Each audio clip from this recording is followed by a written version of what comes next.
These niggas ain't bigger than me. These niggas ain't Nas, ain't Jigger than me. These niggas ain't M, they ain't 50 to me.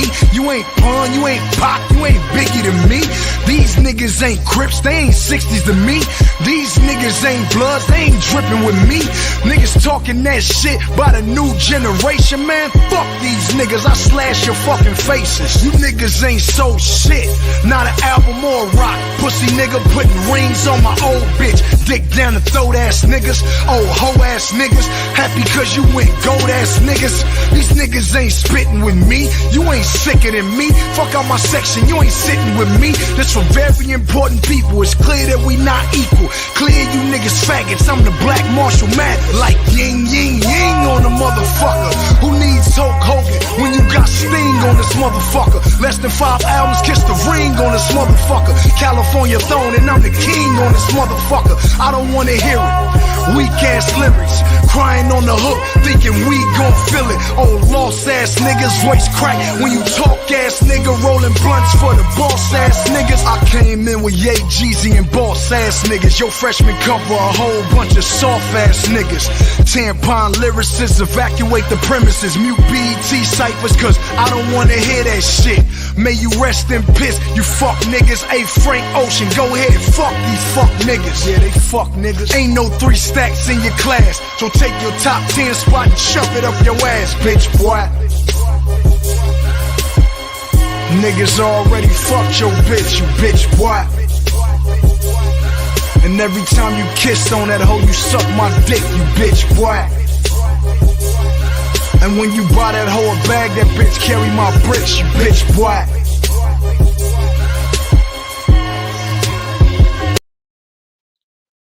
Man, I am back with another show, man. It's your boy Sean P and the place to be. Hey, I really don't want to do this Jabari thing right now because I really just got the video of a supposedly presentation with was my name in it? I think my name was in it. Yeah. Excuse me. I think let me go back to the message that Brother Teddy sent. Let me see. The 42 laws of my art religious. Denise Worley goes after Sean P of the Mossy Warrior Clan. Oh yeah, and they ain't got number like 20-something views on the video, so you already know it's stick around this bitch. You know it's stick around this bitch. So look, what I'm gonna do is I'm gonna go through the Jabari shit real quick, and then you know what I'm saying I ain't even gonna say nothing because I ain't watched the video. I could do it live because I was already prepared to argue because. What she don't know is Ben got a book on this subject matter regarding how they categorize African traditions and if they're religious or not. There's already been a show on it. Uncle's even on the show. Ben went through a whole presentation and broke it down. And he even got you know what I'm saying, something else coming out to expand on what he's already presented. So that's gonna be his whole little thing. So look, man, like the show, share the show, tell a friend. We live, man. I'm back at it. I'm waiting on Robert Rand. I don't know which account that he on, but I know that he was interested in this stuff. And all the religious zealots, all the Kemits and all where y'all at? Come one, come all, Kemetic fall. Come on down the hall. All you commits, where y'all at?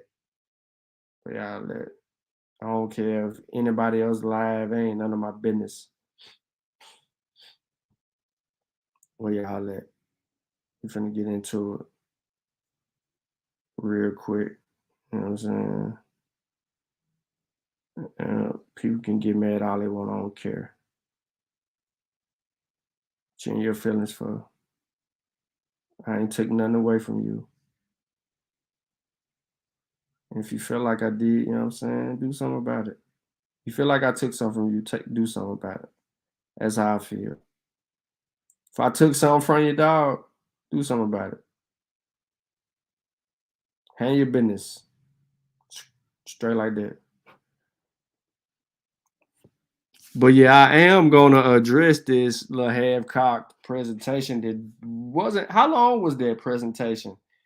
Eddie or Sutek, if you got the video or whatnot, how long was that presentation? Was it 10 minutes?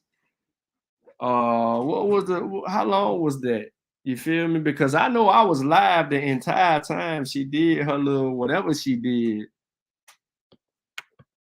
Because I would have hurried up and I would have switched gears and I would have just played it live over here and I would have just beat that shit up live. So I don't know. But I'm waiting for a couple of more people to come in the building so I can go ahead and get into the whole. You know what? I really don't even feel like waiting on nobody, man. Let me get straight to it. She did it right after you ended. The presentation itself was like 15 minutes. It's 26 minutes. Oh wow. So she was watching the show long enough to see me end and then she started her show. Oh wow. Interesting. Well, we gonna get into it then. We gonna get into it. Facebook still got me locked up. Yeah, I figured it. Nah, ain't no need of sharing the show, bro. You know what I'm saying? The people that was tapped into the course and shit, you know, they should know. If they rocking with the information, they know. If they ain't rocking with it, it's all good. You know what I'm saying? But I was really trying to wait on Robert Rand because he been waiting on it or whatever. But I don't know which one of these little pages that he's on that he on. Kepara.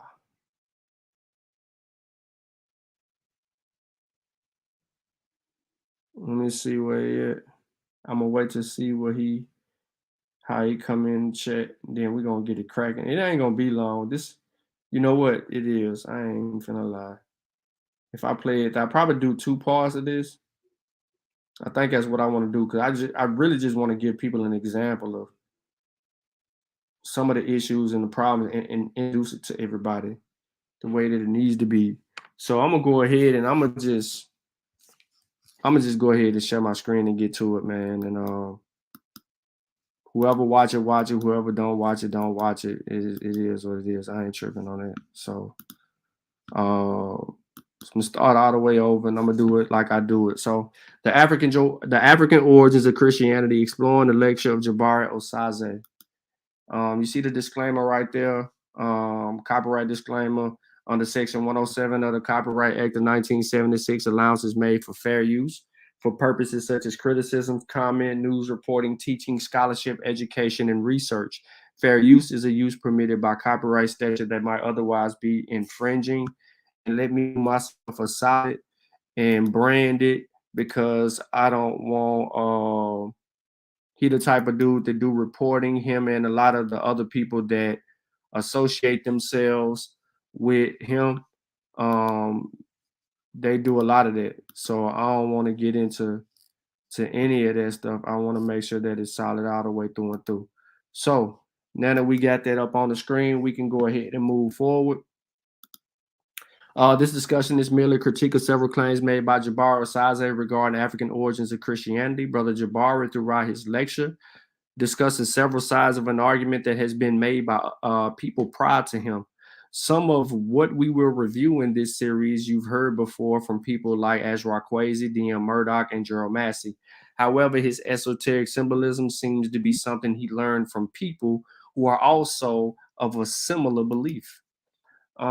Disc 1, Disc 2. Disc deals with esoteric symbolisms and more. So you'll hear something about modern church leaders, pre-Christian symbols, uncovering African origins of Christianity and the Kemetic myth and Christian counterparts.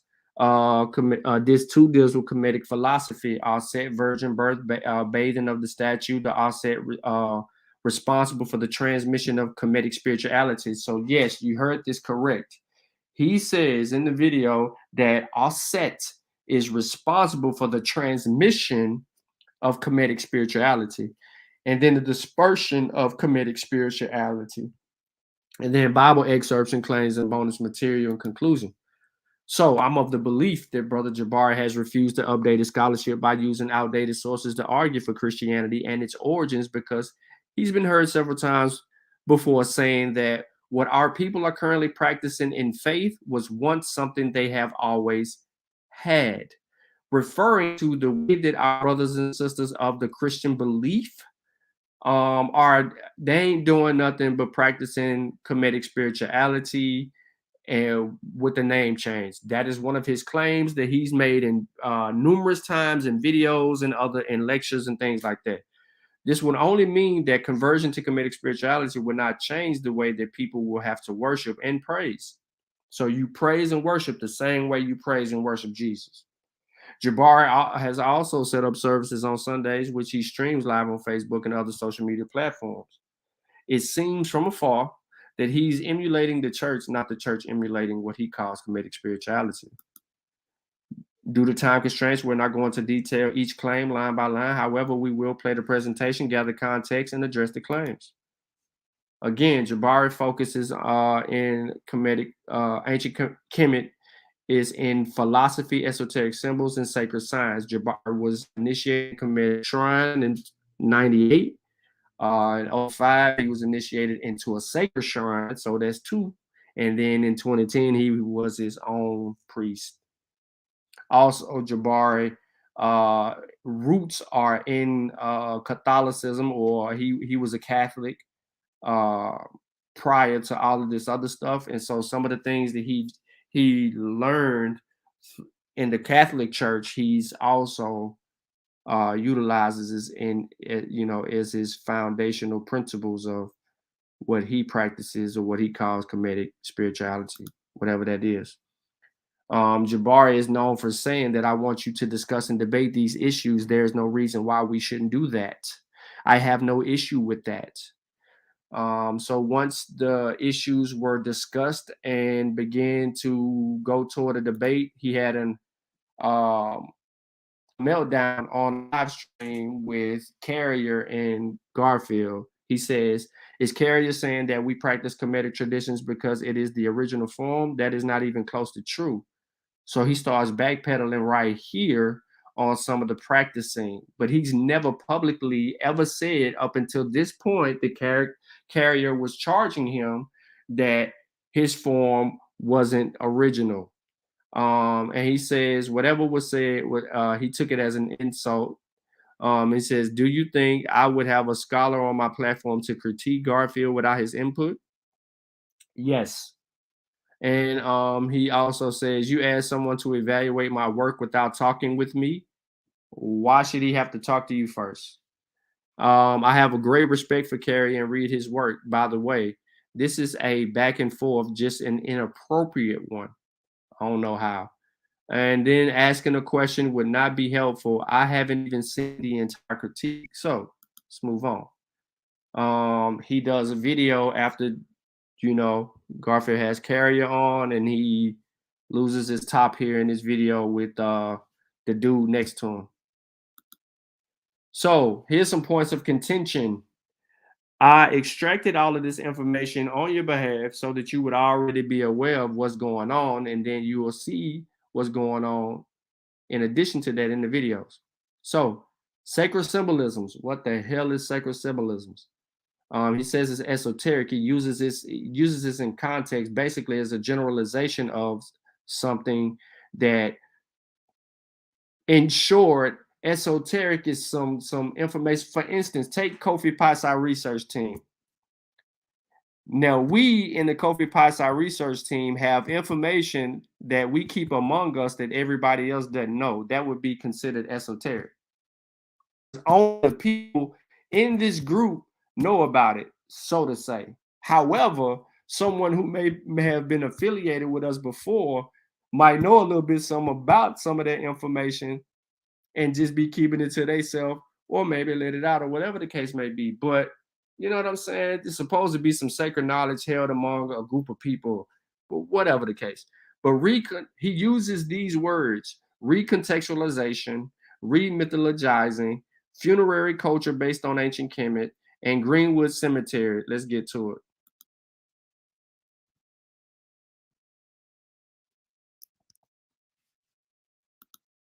Oh man, hold up. It's supposed to play automatically. But let's see if it'll play. I just had this joke up. If it don't play, then I'm gonna go to my secret stash and I'm gonna do it live on TV. I'm gonna do it live just so y'all can see it. All right, okay, so that's what I thought. Now, I was already prepared for this. So as you can see, I had the videos hidden, and I've had these videos hidden for quite some time. And I don't care. The video is supposed to play. I mean, when I did the other video, it played automatically on its own. I don't know why this video won't play on its own. But here's the video right here. And they're not listed, so you can't even grab the videos. And I had to do a lot of work. I had to do a lot of work in hiding this information and getting these videos loaded and all of that. But let's go.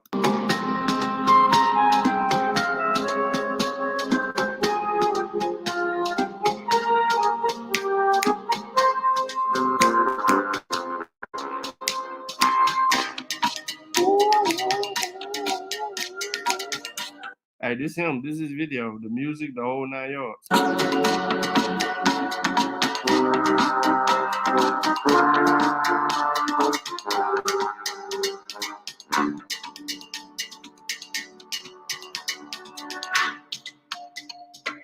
Let's go, let's go, let's go. Everybody clap. Now put your arms in the sky and wave them side to side. Put your left hand up and your left foot forward. Put your right hand up and your right hand back. Thank you. Thank you very much. Thank you. Thank you. Thank you. How often do you get to kiss the person that does your introduction? Need to take advantage of all the things that I can. It's really wonderful to be with you this afternoon, to go on what I will say is an incredible journey. Mm-hmm. And it's a journey that will actually lead us to where are we going?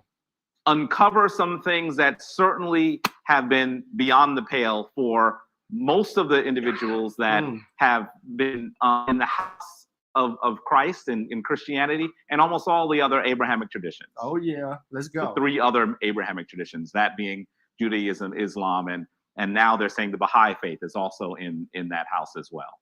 And so this is not something that most people are aware of, and it's partially due to the fact that folks who are familiar with the tradition of Christianity, when you speak to Christians, usually, and you're talking about history, they'll say, well, they study history. And you'll say, well, what history have you studied? And they go, we read the Bible. And the challenge of that is that the Bible is a book that has history in it, but it should not be considered a history book.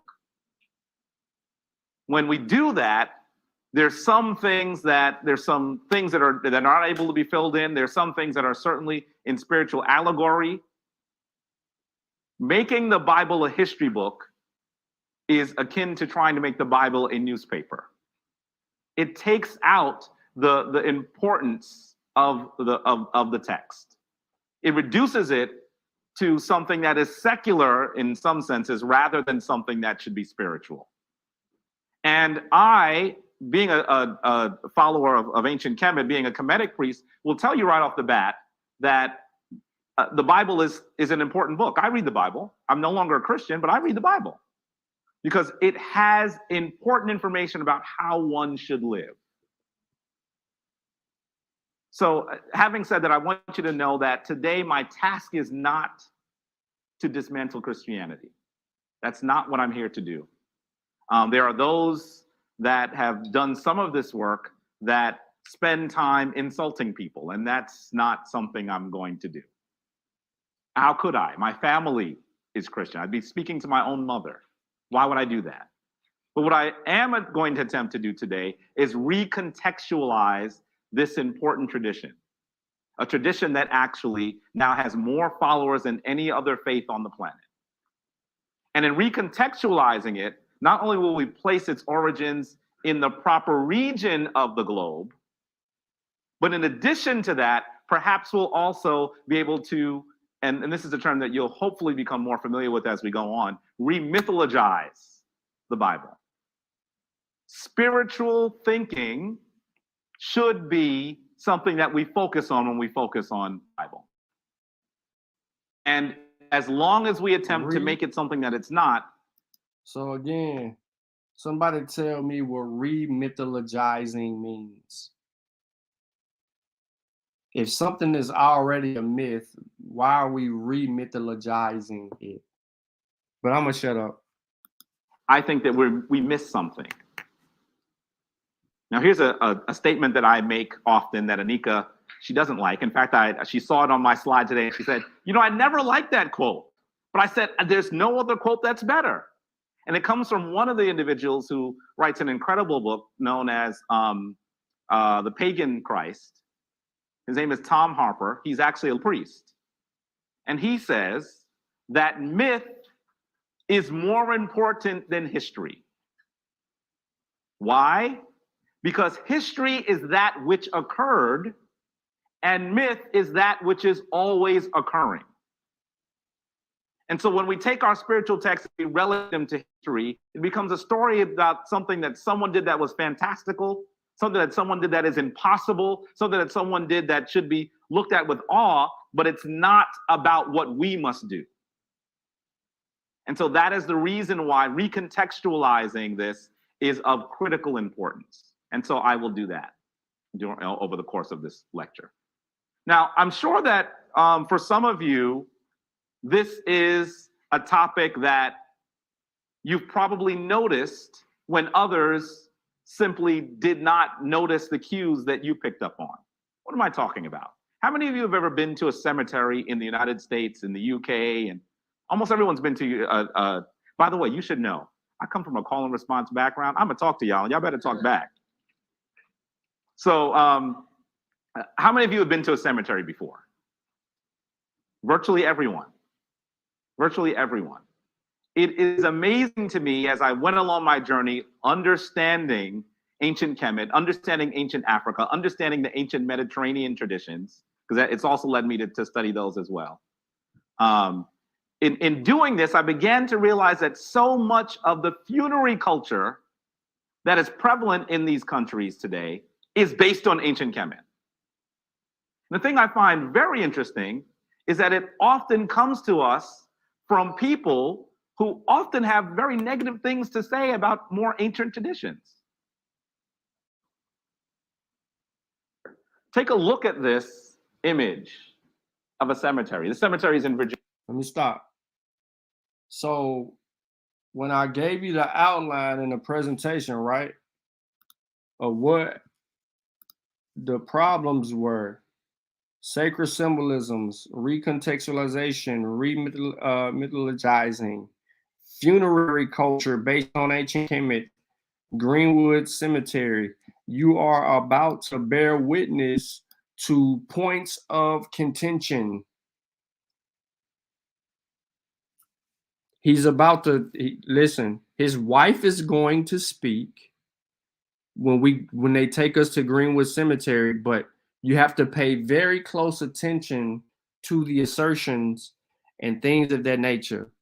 I'm saying that to say that there's a lot of issues here in this 25-minute segment. Virginia, actually. But I've placed some images in it from other cemeteries around the country. Take a look at this piece here. Someone tell me, what is that called? You would say Sphinx, right? Sphinx is the Greek term, and perhaps it is appropriate to call it Sphinx because you may also note that it seems to be female, and the Greeks usually rendered these female, but it is a structure, it is a symbol that comes particularly from ancient Africa. And we would have called these structures Heru Emaket, Heru on the horizon. We'll talk a little bit more about why that is called that in a moment. But this is in a cemetery in Connecticut, not far from here, about 45 minutes from here. And the person that was interred there was a Christian minister Yet his tomb certainly does not look Christian. And in fact, this structure that you're going to see here, someone tell me what this structure is called. Now, I know everybody in this room knows what that structure is called. So let me have to grab y'all. Oh, you're trying to do the African Kemetic name.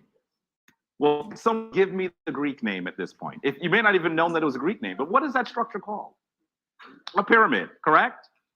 Now, the Greeks called these structures pyramids, and you may know that that name is actually not what it was called for the thousands of years that people designed them, engineered them, built them, and focused a considerable amount of awe and worship on them. These would either be called myrrh, say myrrh with me, or as my priests even instruct us, which is this is a very important point, we've come to call these mirkut. And kut is the word for tomb. So say mirkut with me. The plural would be mirkuti. And so this is a tomb structure that is certainly something more than a tomb. That's the reason why the only term we use is not the term tomb. We'll talk about that a little bit later. But does anyone know who this belongs to? Tell you something interesting, he has not passed yet, but he's already building his tomb for his family. It belongs to the actor Nicolas Cage. This particular structure is being completed in New Orleans today. And on the front of it are the words in Latin, all is one. Now, who would have thought that Nicolas Cage, who is a Roman Catholic, would want to be interred in a mirkut? So something bizarre is going on here. And behind you can see that we're virtually in a field of these structures that you may know as the obelisk. Once again, a Greek term. We call them tekken. Say tekken with me. Tekken. I'm going to certainly talk about what the symbolism and what the great spiritual myth is about the tekken. But you don't have to go to New Orleans to see these structures. If you want to see some of the most magnificent ones in the country, in the world, all you have to do is take a brief train ride to Brooklyn. Has anyone here been to the Greenwood Cemetery? You must go. Take a look at the small clip, the video that Anika and I did when we toured the Greenwood Cemetery.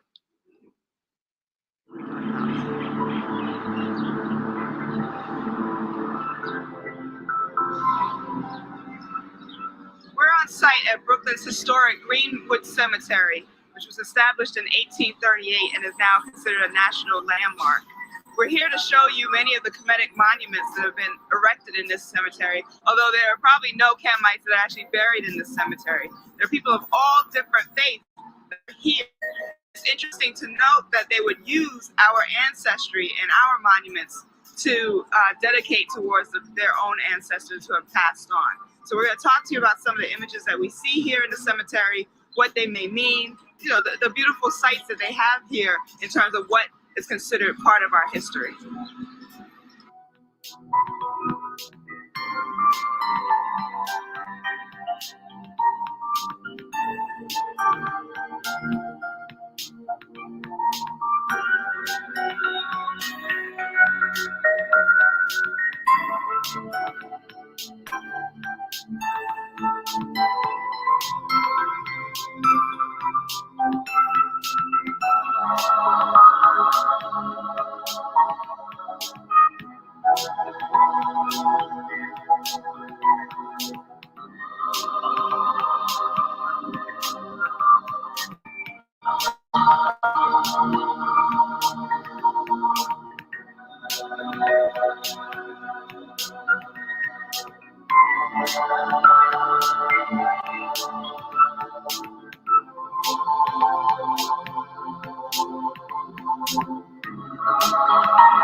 Take a look at this mausoleum here.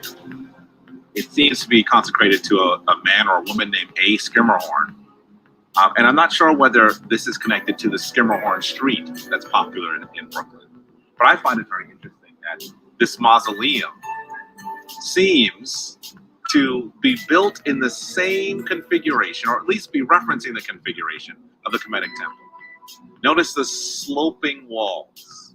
Also, you can note that if you look at the entrance, the actual entrance to the mausoleum, you'll note that it seems to taper towards the top, referencing once again the entrance to the Kemetic temple. You'll even note, if that's not enough for you, that the very roof of the mausoleum is what is generally today called the torus. And I'm talking about that area that comes out in a semicircle fashion at the very top of the mausoleum. This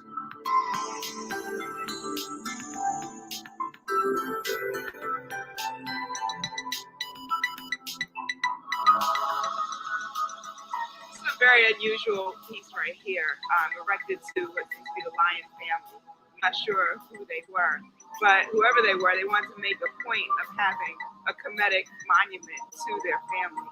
Here you have a tekken, which has a torus on the top, so it's actually a combination of several symbols. And then on top of it, what seems to be a Herubehudet, or what we may know more currently as the winged sun disk. And the winged sun disk seems to be in places that is common to open areas of transition. You get on many temples or tombs, and it seems to be a symbol that represents protection. You have Ra in the center with the wings uplifting. This was an unusual one because the wings are actually very short, very low, as opposed to what we are traditionally used to seeing. But looking at it, it's very hard to say that it's not influenced by the Herubehudet.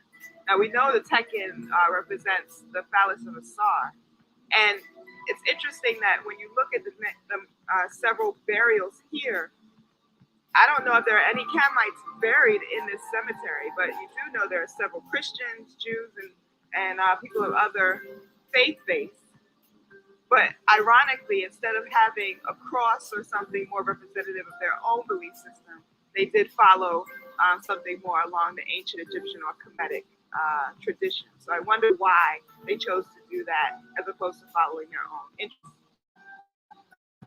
This particular burial is quite interesting. I think it's probably very likely that B. Stevens was not a Kamite, not someone who practiced Kemetic spirituality. But look at this burial. It looks like a mirkut, a pyramid. And you'll also note that above the door, you'll see the Herubehudet. This particular burial in Brooklyn's Greenwood Cemetery is magnificent. And I think a great testament to the fact that even in Christian cemeteries, we see many images that are clearly from Kemetic mortuary culture. So as we stand here in Greenwood Cemetery, we should recognize that the Kemetic understanding of the world is that which undergirds all of the world's mortuary sciences.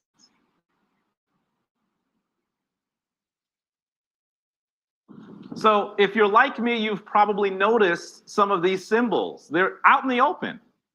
They're out in the open.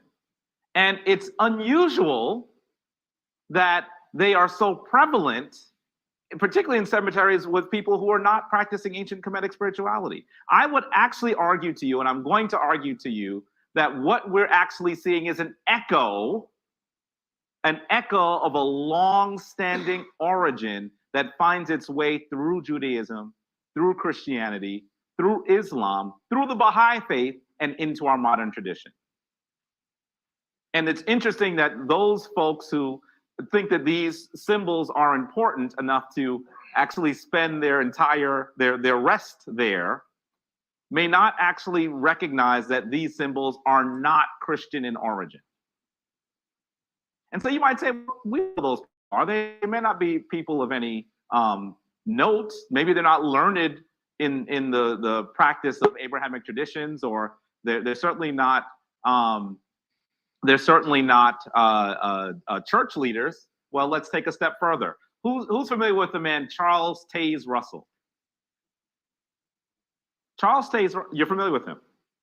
Charles Taze Russell is actually, he should be considered one of the two major individuals that created what is now today, well, let's say that he was the founder of the Watchtower Tract Society. And so if I say Watchtower, you probably know that he and his partner created the Jehovah's Witness sect. And so this is what he did, yet on the most important text that he ever wrote, talking to folks about how to actually deal with the Jehovah's Witness concept to people who are not Jehovah's Witnesses, he chose to put, once again, the Heru Behudet on the cover. You say, okay, it's the cover of a book, right? Well, let's look at where he was interred as well. That's what he's interred in. In fact, there's a passionate debate amongst people in his church who want to disown him because he is buried in a satanic symbol. That's how controversial this is. Yet I would argue that it's very, very common. We all, unfortunately, some of us are not familiar with the structures, not familiar with all of the symbols, so we don't recognize when we're hearing the echo of ancient Kemet. Now, let's talk about the Roman Catholic Church for a minute. Now, from its beginnings, you'll note that the Roman Catholic Church has been attempting to deal with the legacy of those people they would call pagan. Pagan, by the way, meaning country dweller. It's almost like calling someone a country bumpkin. It's meant to be derogatory. And so they grouped all of those traditions that came before Christianity as pagan. Yet I will argue with you today that Christianity finds its greatest wellspring, its greatest resource directly from the same individuals who they disparage. And so let's listen to Pope Saint Gregory. Yes, he's a pope and a saint. He was a pope and a saint. And he is a pope from the 6th century. He says this with regard to taking previously used pagan sites and turning them into Christian sites. He says, if those temples are well built, it is requisite that they be converted from the worship of devils to the worship of the true God. Interesting that he doesn't have any problem using sites that were revered by these people he calls pagan for, in some instances, thousands of years prior to his the advent of his particular tradition. But he still says that they were worshiping devils there. Why would you consecrate a church in a place where you believe demonic worship is taking place? Quite curious. Now, you might say, okay, Jabari, that's from the 6th century. I'm not going to leave you there. Pope Benedict XVI, the current pope. This is what he has to say about paganism, which he's entitled neo-paganism. Paul reminds the Ephesians that before their encounter with Christ, they were without hope and without God in the world. Of course, he knew that they had gods. He knew they had a religion. This is his wording, by the way. But their gods had proved questionable, and no hope emerged from their contradictory myths. Notwithstanding their gods, they were without God.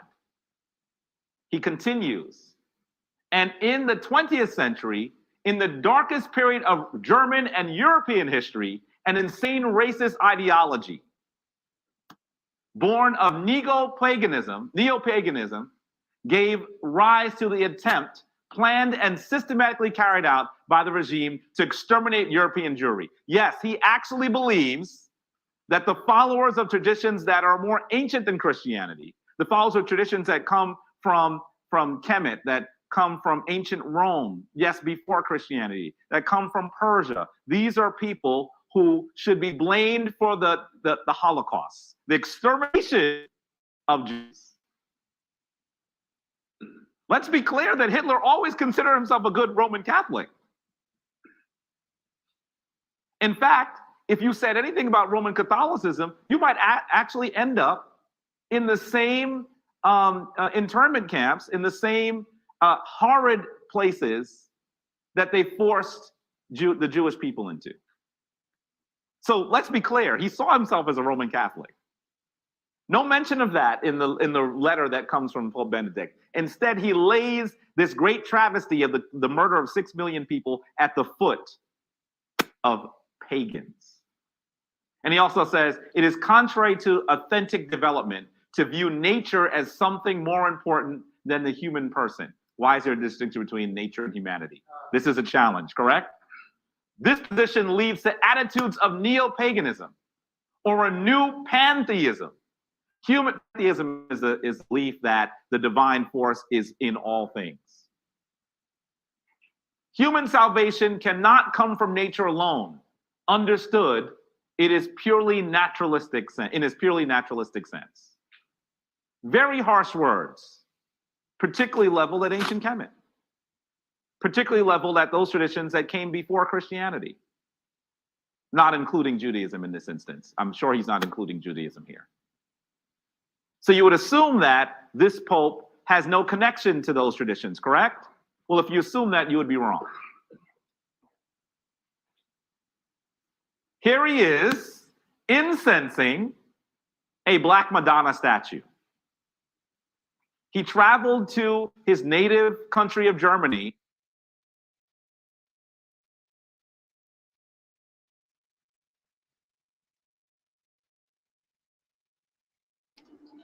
All right, so what I'm gonna do is that's the end of video clip 1. Video clip 1 provides.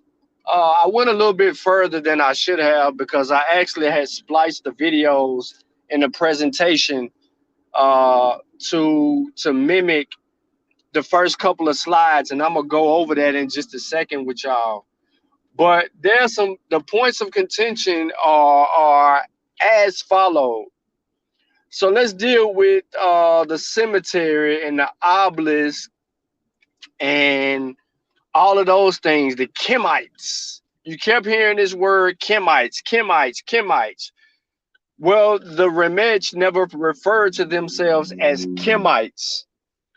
They refer to themselves as what we know based on evidence, right? They say they come from the tears of Ra, right? These are the things that we know all the way. And for him to insinuate that they were called something else shows me a few things. A lack of knowledge on his behalf, and the sister who's supposed to know the language, her not advancing the scholarship in a demeanor and manner that would help him grab a better command of what it is that he was pushing. See, he went looking for Christianity in ancient Kemet from the gate. And in his earlier assessments of what he was using, he talked about it. He told you, let's go to the burial sites. Why these people doing this? Why they using this? Why they using that? Now, mind you, ladies and gentlemen, he did say something there was a few things that was actually wrong, and I want to go to that. Before they built mastabas, right? It's what they used. Before they built mastabas, they used pit, like little pit mounds or whatever to bury the dead. So they would create a pit in a little circular motion, and then they would use whatever it is that they needed to use to bury the dead. Remember, the hot sun and sand would wrap the body, would mummify the bodies, and when it was some, oh shoot, my bad. Hopefully y'all can hear me.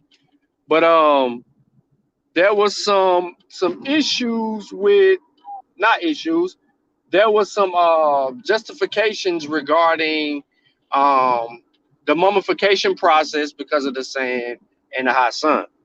All right, so they did that. Then they moved to more of the mound type, and this is where you get those mastaba looking things. Now in the video, he showed you something and he called it, I forget the name that he actually called it specifically, but that was not a mastaba at all. So I don't know what he was pointing to in that direction. And then he brought up Nicolas Cage. And then as you saw, he made the correlation between what Nicolas Cage will be buried in and all this other stuff. Now, mind y'all, ladies and gentlemen, Nicolas Cage, he did a movie a long time ago, right? One of those artifact movies. I forget the name of it, National Treasures or something like that, right? Part of that was inspired by National Treasures. This whole, that whole thing. But until we ask Nicolas Cage, what was the intent or purpose of this? We can't assert or assume anything other than what was asserted or assumed. So there's a lot of not careful in this. Now, this is his lecture. This is not my lecture, and I'm not insinuating anything, and I'm not making a single claim. But he made several claims and did not demonstrate or show evidence. Now, Teddy was right. He was catching on earlier on. He was like, hold on, this has nothing to do with the title of the presentation. But he was setting you up, Teddy, because what he's about to do now is he's about to use some of the symbolisms, which was esoterically, some of those symbolisms, to argue that this is where they getting all of this stuff from. Look at them. They're burying their dead. They're using obelisks. They're using this. They're using that. They're using all of these different things. Behudet, right? They're using all of these things to symbolize something. And then you saw him go to the Pope. He pulled the Pope up, right? Yeah, he pulled the Pope up. When he pulled the Pope up, the Pope stated what he stated, and then he made the claim that he wanted to make. So now we got to get into the origins of Christianity. We got past all of his Brooklyn magic. Now we got to deal with the origins. So in this next video, and I'm setting it up, I know I am. I know I'm setting the next video up, but I ain't by the computer. As you can see, I'm traveling. But in the next video, we're going to take another look at some other things. Now, I might not do this entire thing tonight because I know I'm kind of putting things into perspective for a lot of people, but I'm not trying to make anybody's minds up. I'm allowing them to see for themselves what Jabari stands on. And I'm not, doing it in a way that's super demeaning, although I can be demeaning and I can go in and do some of the correct things and things like that. But he got the Brooklyn magic and the sister. We come from the tears of Jabari. Define what comedic strategy was to anyone. So that was an issue that I actually had earlier on, like where are you extracting from or defining as? What is the influence to those things? I ain't getting none of that from him. I also didn't get any of the yeah, man, I just can't wait till y'all see this other stuff. Yep, it get real interesting. Now I got the points of contention. I can go back and go point for point, the whole thing off to the side, which is something that I have as a backup plan, but I wanted people to see it for themselves so that I could just sit on my information and then I can let everybody else see what they're dealing with. This is one of the bones that has to be picked. And I know some of y'all are gonna get mad. I'll leave Brother Jabari alone. He's a good dude, this, that, and the third. And I'm gonna say no. He's disingenuous, and he has been carrying this belief for quite some time, and he formulated his version of something that he never told anyone that he formulated his version of something that he was unfamiliar with. And yet, you know, when he was pressed about it, he didn't do anything. And then all of a sudden, when a debate wants to come up, then he wants to kind of lighten the load a little bit. And then people began to apologize for him and then say, well, he has the right to create whatever he wants to. And that's absolutely true. But don't sell me the lie. Hold on one second, y'all.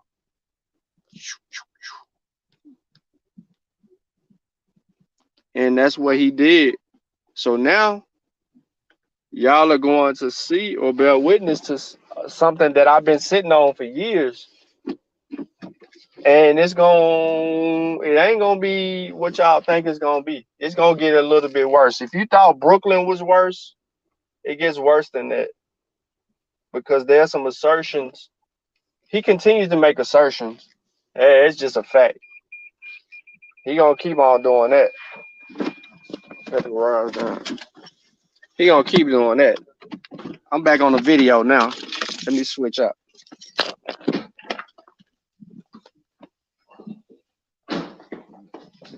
There you go.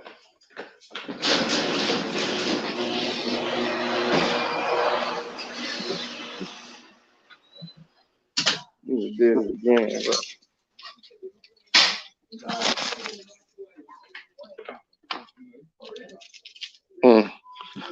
All right, so here we go. Let me hold up. Let me not miss this stream up.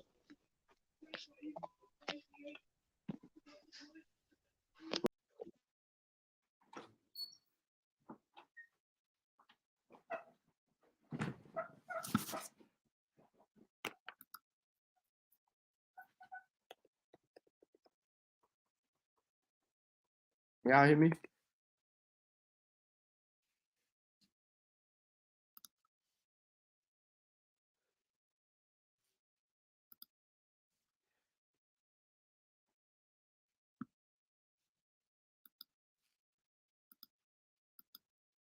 Boom, boom, boom, boom, boom. All right, so now we back at it. Okay, so we went through this, the Catholic Church, greatest resources, ancient Kemet, Black Madonna, the resurrection, Christianity, Judaism, Islam have their origins in ancient Kemet. This is a stiff claim. Russia, India, Germany practice Kemetic spirituality. Y'all missed that in the video. And ancient Kemet, earliest source for the afterlife and resurrection. He meant y'all weren't paying attention. So now, that video. That video. Okay.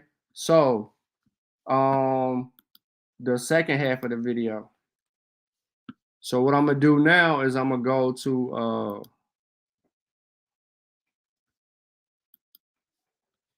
let me go to video number this one right here.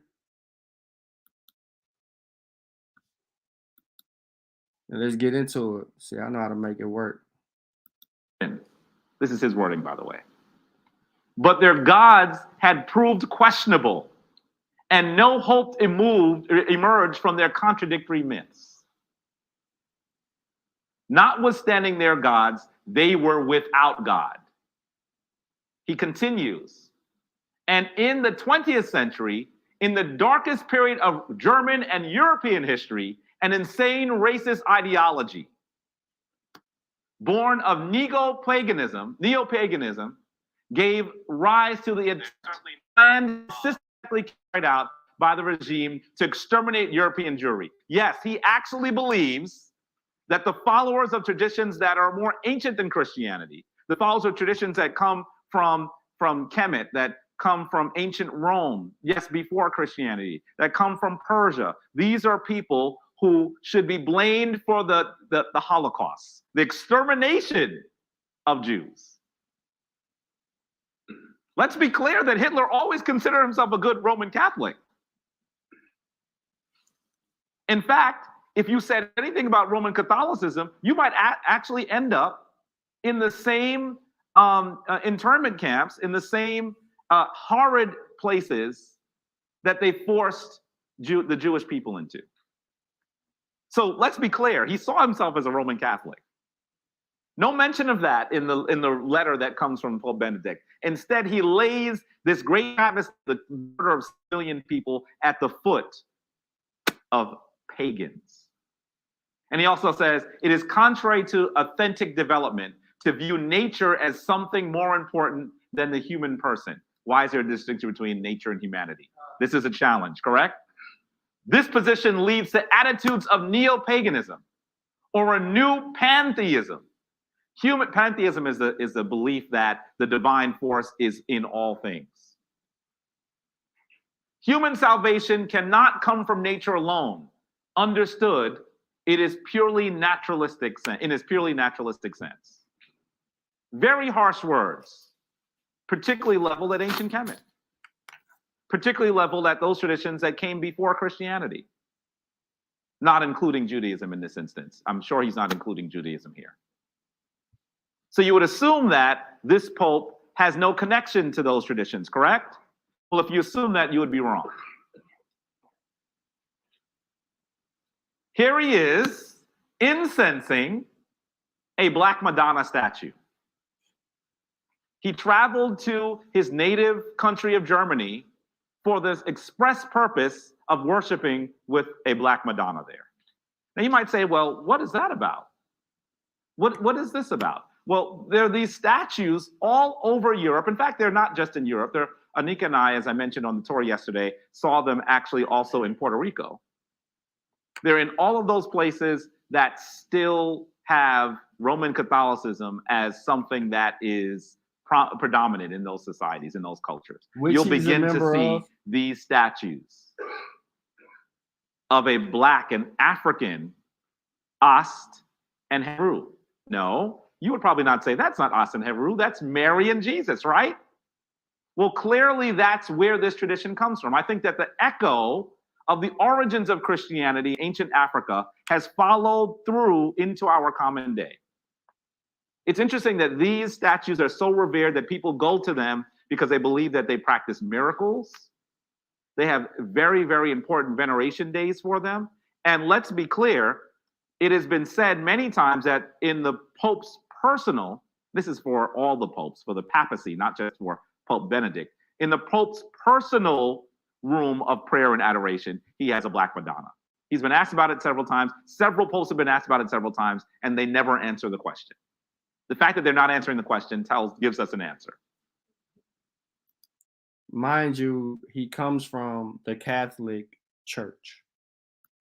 Because they've clearly, they hold these symbols in high status. So why not just say, yeah, there's one down there? Because he knows that the person that's asking that question will have several follow-ups that will put him in a lot of hot water as he continues to say these most negative things about these earlier traditions. These symbols come clearly from this symbol. Now, you may say, you use the words Ast and Heru. Some of you may not be familiar with the ancient Kemetic terms. You may be more familiar with Isis and Horus. During the course of this lecture, during the course of any tour that you take with us, during the course of virtually everything that we do, you will know that we will try to give you the ancient Kemetic language unfettered as much as we feasibly can. Sometimes that is extremely difficult. Because as people who curate these museums read the glyphs and read all of the inscriptions on what these items are, they continually use Greek terms for them. And so you'd virtually have to go back to the Kemetic language and read it yourself to get some of these names. Now, let me underscore what I just said. You'll actually be at a monument, and sometimes they'll tell you what it says on the wall. And if you're like me, that's interesting, right? You want to read what it says, and you see it there, and then you want to see it in English. They'll translate everything, and when they get to the names, they'll give you Greek names. It's very, very peculiar. Why you don't We'll talk about how that happens and why it happens a bit later on as well. So these are going to be the major arguments for today. Uh-oh, here we go. This is what you have to hold me accountable for. And you know that if you're holding me accountable, I'm going to hold you accountable for something as well, right? You feel it coming? Okay. So, first of all, I'm going to argue that ancient Kemet was the earliest source of the concept of resurrection. And in fact, the spiritual philosophies of ancient Kemet were diffused throughout the mystery systems in the Mediterranean region.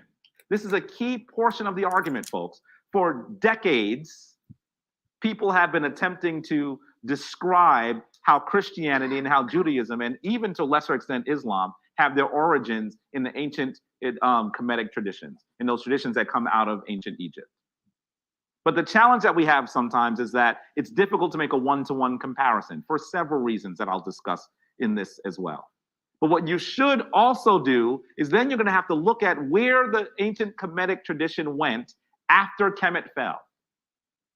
Because when Kemet was no longer run, no longer presided by native Kemetic people, the traditions continued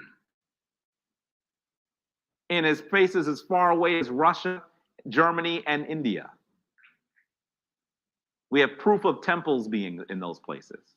And so what you're going to have to do, this is something that I've come to through some maturity. I know when I first started reading this and realized that almost everything I knew was cloaked in Greek words, I started discarding the Greek words from my language. And as I began to do study over the course of 10 or 15 years, I realized that doing that prevented me from doing additional research. Because first of all, as I told you, the folks that have access, direct access with these monuments, don't give you those names.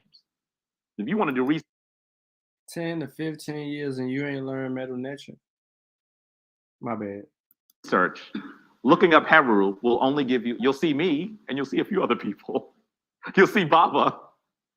But if you look up Horus, then you'll find the wellspring of information. But also, those are the names that were used in the Mediterranean. These Greek names were used throughout the Mediterranean. And so if you want to follow the signature of ancient Kemet, the signature of your mother, you have to also follow those names that were given to her when she had already fallen. And so that is also going to be something that we're going to do. I'm also going to try to prove that Christianity is based on Kemetic spirituality in the mystery traditions, including major characters. This is the part. All right, so I want to just I want to insert something right here. Mystery systems. You see this twice in 2 of the bullet points. He's only got 3 up there. This whole mystery system thing is an issue that has been resolved before. This is what I mean by updating your information. This whole mystery system thing is that it's extracted from people like George G.M. James. And where he got that from dun, dun, dun, dun, Madame Blavatsky. But if you're not digging and paying attention to research that can help you update your scholarship, because he hasn't changed his position on any of this stuff. He's covered it up with other stuff, and y'all haven't caught on to it. But here again, he says these are his major arguments. These 3 bullet points.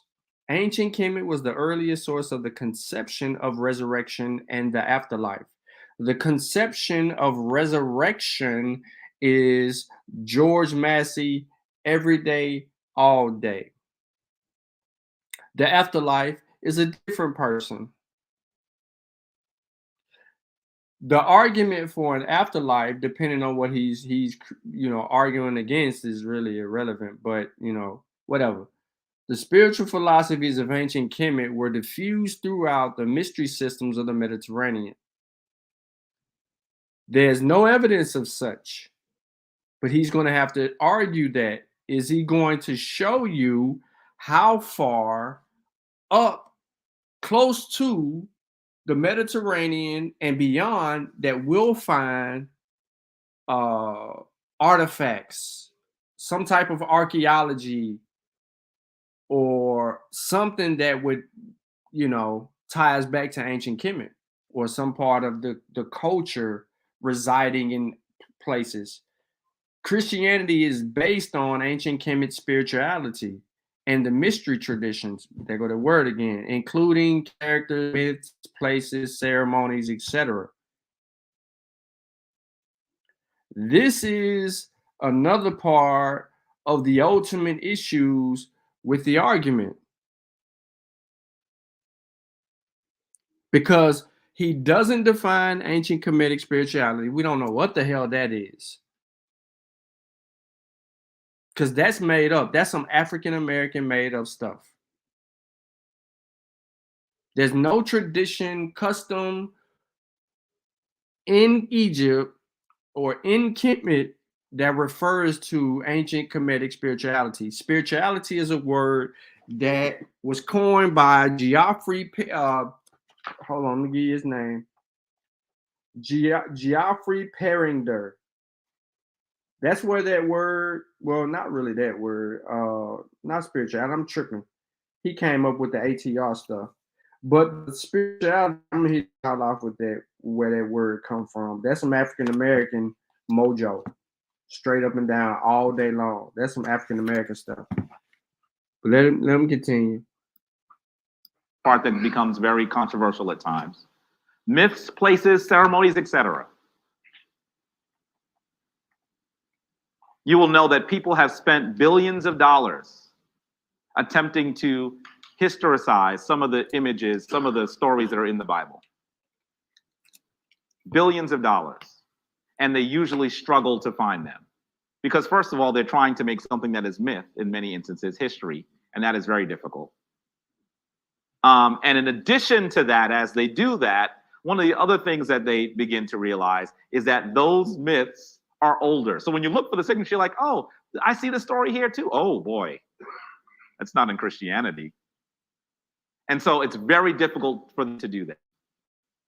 Very difficult for when they come up against these things. But you are going to see that major characters, myths, places, and ceremonies have direct origin in the Kemetic narrative. And that narrative has been stifled. And so we'll describe that as well. Now, these are things I'd like for you to do. I want you to keep an open mind. I'm not here to derize Christianity. That's not what I'm here to do. But I will recontextualize it. And sometimes even the recontextualization is difficult. Here's a good example. I have been doing tours of the Metropolitan Museum for probably at this point, probably around 12 years. 12 years. And in some years, I do maybe 2 tours a month. So I've done tours there many, many times. Yesterday, when I did the African origins of Christianity, you may have noticed, and I hope I dealt with it well. If you were there, so you have to tell me to the side if you didn't think I did. I was being heckled. Did you guys see the guy was heckling me? Yes, sir. That has never happened to me in my 12 years at the Metropolitan Museum. These issues, he would yell something and then run away. He had no interest in dialogue. None whatsoever. That was the first time that has ever happened to me. And folks, we had a nice intimate group yesterday. It was about 10 or 12 of us. I've taken groups as large as 60 people to that museum. I've never been heckled. But the time that I go to talk about this topic, which I'll argue to you, I mean, I've done more research on this topic than many other topics that I'm passionate about. Because I knew that when I came forward with this, it would have to be researched. I would have to be able to give you sources. Not because you might not believe me, but because I know when you leave that door and say, you know what I heard? You're going to be heckled too. So you better be ready. Yeah, wait on them sources. So I want you to keep an open mind. I want you to discuss and debate these issues. There's no reason why we shouldn't do that. I have no issue with that. And this is an interactive presentation, but I also believe that this should serve as a clarity. Keep an open mind, ladies and gentlemen. He's asking you to keep an open mind. What does that tell you? Call that there will be action necessary. And that does not mean that if you are in the house of Christ, if you are a Christian, I'm not arguing you need to leave Christianity. That is your decision. But it will mean that if you remain in that house, you're going to have to do some work. Because knowing is doing. Knowing is doing. So that will be your task. And I'll expect you to do it. Now, if it does mean that you believe that you should follow a more ancient house, we can help you with that too. But that's not necessary. That's not the purpose of this instruction today. And then hopefully you'll share this story with family, friends, and groups. Hopefully you'll do that as well. So that's what you're going to have to do. Okay. Now let's begin briefly with a basic overview of Kemetic spirituality. Now I'll tell you, this is a spiritual form that probably took somewhere between 9,000 to 11,000 years to develop. So my 5-point basic overview will certainly not give this justice. But for the sake of this conversation, I need to once again contextualize ancient Kemetic spirituality so that when you begin to see the echo in Christianity, you'll begin to recognize what is happening. And in addition to that, I also am hopefully inoculating you against some of the very negative, very derisive things that you will have heard about the practice of spirituality in ancient Kemet. I know that you have.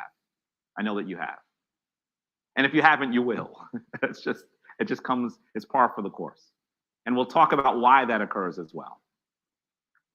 So we're going to go through this section very quickly. First of all, you should recognize that one of the most important tenets is that daily preparation must be made in order to be granted a grand afterlife. It's a key tenet of Kemetic spirituality. All right. So I was waiting to get to this particular screen because I wanted to deal with Denise. And I wanted to, because she is of the belief that Ma'at, right,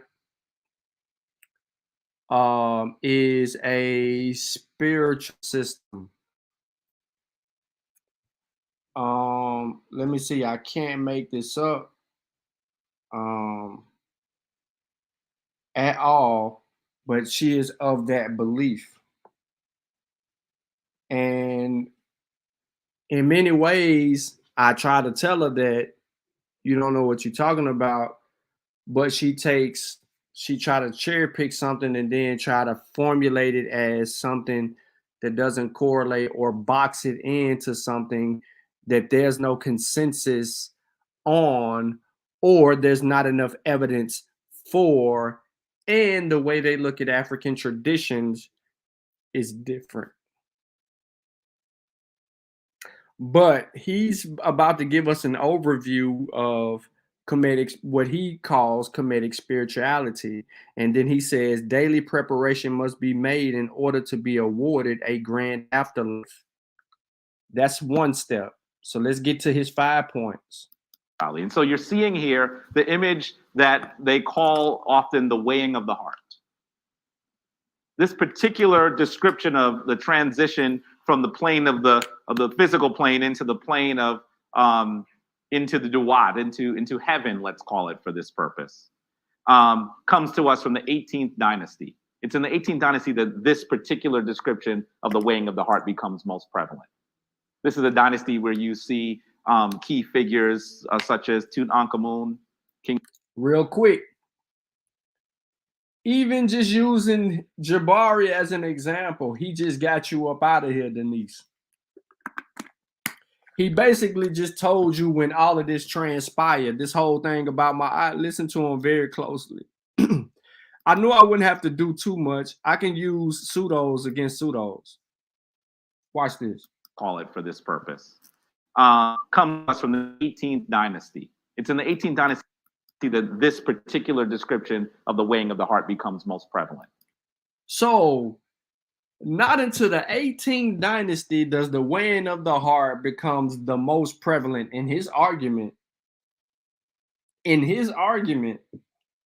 until the 18th dynasty. Now you have to go find supportive evidence to conclude such. And I'm gonna laugh at that real quick. But however, what the hell happened to other 17 dynasties and then the pre-dynastic period? They just waited to the 18th dynasty Remember, you said my art was a religion. But okay, let me let Jabari get you out of here. This is a dynasty where you see key figures such as Tutankhamun, King Tut, Hatshepsut, that queen that ruled this king, such as Akhenaten, the heretic king. So it's probably the dynasty that we're most familiar with. And this particular description of the transition is the one that you'll see most commonly. Really quickly, you're going to see that the person who is deceased enters here to greet the Neteru. These are the faculties of the one divine force. They might say, well, you're seeing different people there, you're describing it as one. Yes, I am describing it as one. If you were on the tour yesterday, I'll tell you that this concept for a long time was challenging for me. When I was a young student in my Roman Catholic school, I went to Roman Catholic schools all the way up to college, by the way, you should know, which is a very interesting experience because when I got to high school, instead of just teaching me the Bible, they taught me history. And there were so many things that I didn't know. And we were able to ask questions of those folks who had studied in seminary. It was a very different experience. Actually learning the history of the church. It's very different. But as you look at this, recognize that all of the divine forces that you will see are the actual behaviors of one divine force. The ancient Kemetic people, and we'll talk about this actually in the later one as well. The ancient Kemetic people did not usually name the one force because the one force was the all. How do you name something that's everything? Why should you try to name something that's everything? A name actually distinguishes something from something else. This is a chair because it's not a table. How do you name something that is everything? And so they didn't seek to do that. What they did was they named that divine force when it operated in particular situations. That's what they did. And so that is why you'll see a variety of different characters. Now, I'll tell you, when I was in, I believe it was third grade, things happened in third grade. When I was in third grade, I remember talking to my teacher, and we had learned about polytheism, and I was still trying to wrap my head around it. And I remember asking, I said, well, you know, we talked about polytheism, but don't we practice polytheism too? It was a hush. She said, no. I said, well, wait a minute. I thought you were teaching us about the Father, the Son, and I'm going to date myself, the Holy Ghost. We didn't call it the Holy Spirit then. And the Holy Ghost. Isn't that three different people? No, it's one. But you showed me an image of three guys standing here. I'm so confused. And she simply just said, no, it's one.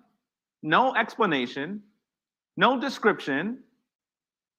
And she wasn't trying to be facetious. She didn't have a good explanation for it. So eventually they just told me this is faith. But then when other traditions use a multiplicity of names, they become polytheistic. I have now recognized that the distinction between monotheism and polytheism is simply one that was erected so some people could say that their tradition is better than someone else's tradition. Because virtually every tradition that's considered polytheistic on the planet, and I've studied quite a few of them, every single one of them say that there's one divine force. There is not one tradition that says that there's more than one divine force. Whether you're talking about Hinduism, or the ancient Kemetic tradition, or Shinto, or Buddhism, or there's one divine force in all of them. And in fact, if you read your Bible clearly in Greek, yes, I said in Greek, you'll note that whenever you read God in the English Bible, there's usually a multiplicity of names they use there too. But your translation in English, they just said, oh, we'll just say God or the Lord. Occasionally, they'll throw in a Yahweh for you. Occasionally, they'll give you a little bit of Jehovah. But these were all different names because at that time, the divine force was operating in different ways. So anyway, this is an important concept. So this character is standing in front of these divine forces, asking if he can enter the Hall of Ma'ati. And you see that some of these characters, it's kind of small here, actually have ankhs on their knees. Can you see that? They're saying he should have divine life. The ones that don't have ankhs on the knees are saying, we're not really sure. And so because they're not sure, he has to. By the way, they ain't saying none of that shit. Because above them in this same glyph that he just went by, all of this right here, they're saying something is being said, or it is identifying certain people. Now, I can go to the session where we did a show and we broke down these names. But these people, it's naming these people. It's naming these people. Should have divine life. The ones that don't have look, it's naming these people. Underneath are saying, we're not really sure. What it's not insinuating any of that. We're not really sure, or none of that shit. These people are being named. Look, listen, break the damn text down and extract what it is saying. And so because they're not sure, he has to actually go with Anpu. This is a character that you might have heard of it as this is not how this is not how this go. Every time I watch this, I say the same shit. This is not how this go. But let's listen to his explanation. Anubis, that's a Greek name. To have his heart weighed, is his heart, against a feather. And what happens to him if his heart is heavier than the feather?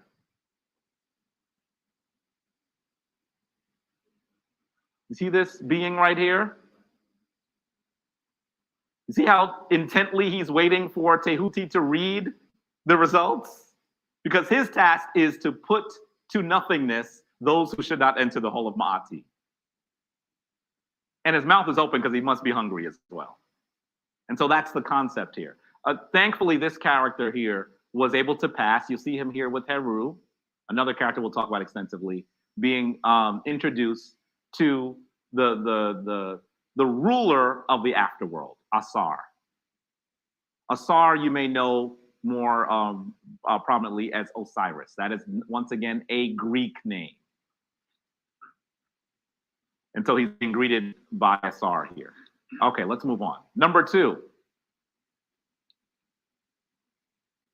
The divine energy is everywhere and in all things. Now, this is beautiful here, right? Divine energy is everywhere and in all things. But look what he has up here, y'all. Do y'all know what this is? This text has been, this right here, specifically the top part of this, has been broken down on the show.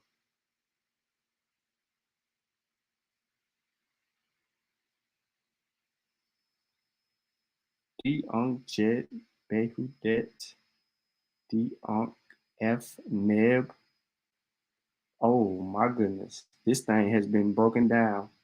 M-E-U, Et Neb, Tawi. Oh man, this thing is all over the place. From left to right, right to left. This text actually has broken down. But that's neither here nor there.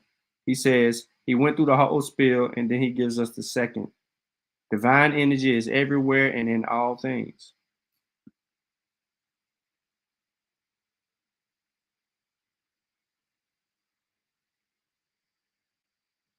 That's correct, Posterius. This is what the Pope was knocking when he said that they were pantheist concepts. I don't even know how many people even know the phrase, but he used it. He was talking very specifically about traditions like that believe that the divine force is everywhere in all things. And you'll see an image here from the Metropolitan Museum of Amenemhat I.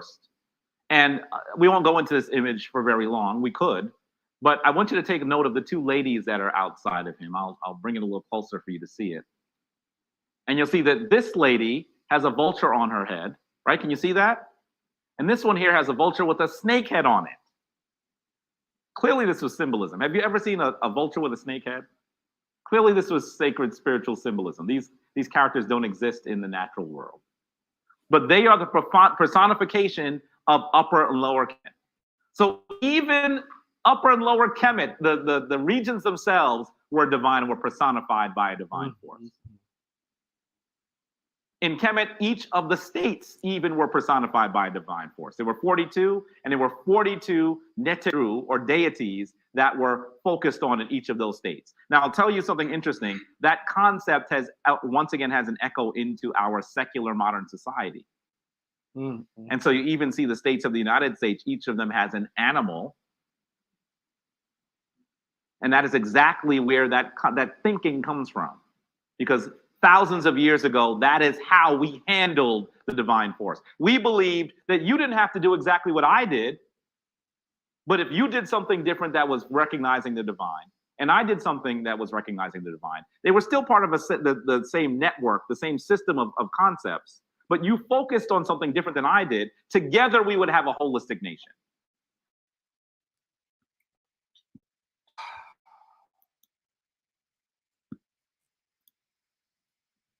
So again, in this video and its entity, you know, it gets better. But I'm gonna continue. I really want to part it up.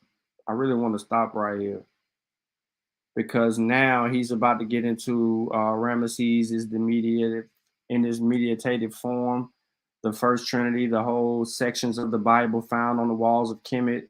Set became Satan, which is in African traditions and customs, there's no damn body named Satan, devil, or hell. Thousands of years, the Remich would take an image of him in his crib with his mother and put it outside the great temples to commemorate the birth of Heru. The manger scenes come from Kemet, Heru born on the 25th.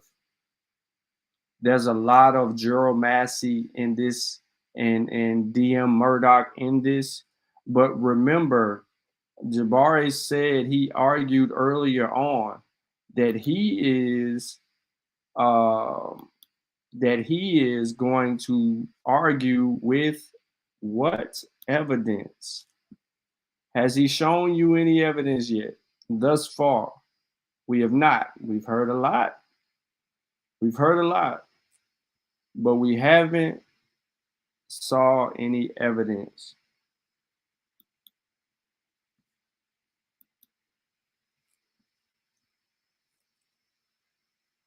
So it was your responsibility to do what you did well so that I could do what I did well. And so that's something that you'll also see. Number 3, we are all divine vessels viewed all the powers and responsibilities of the Creator. This is heavy and daunting. I remember talking to a coworker a few years ago, several years ago, and she really was interested in my tradition because she kept trying to get me to come to church with her, and I actually did go to church with her. But then, after I went to church with her, she was asking me to go to the pulpit so I could say that I was saved. I was like, I just came here with you because it's important for you. This is not my path. And so then she wanted to know more about my tradition. And when I finally got her to understand that the Kemetic tradition argues that we are all divine beings and responsible for being divine beings, responsible for all those powers that are divine, all of them, I can probably make this more simple. This is not the way the Kamites would have said this, but they would say that each of you is a god. That's me abstracting it, maybe to the point of absurdity. But they would say that you are a divine vessel. That means you're responsible. You can't simply do everything you want and then just ask for mercy and say you're sincere. It doesn't work like that. Salvation is about your deeds. That's a very difficult thing to do. So when my coworker understood that, she said, "Nah, I mess up every day. I couldn't do that. I'm sorry. I need to be able to say sorry and throw myself on the feet of the cross," she said. And we had a good laugh about it. But it's difficult when you think of it that way. So very important for you to recognize this. As you look at this structure that we call the Heruah Makit or Horror Makit structure, this is what this embodies. The divine force is symbolized by the human head wearing the Nemes cloth, meaning this is a divine character. And the body of the animal actually represents our lower natures, those animal natures, those urges.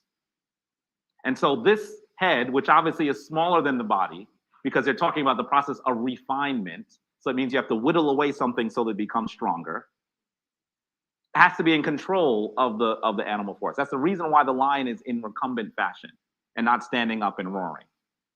That's the concept. Now you might say, what are the animal urges? I'm sure each of you has experienced the animal urges on a Friday or Saturday night. It's probably one of the reasons why church is so crowded on Sunday, because you wake up and you go, what did I just do?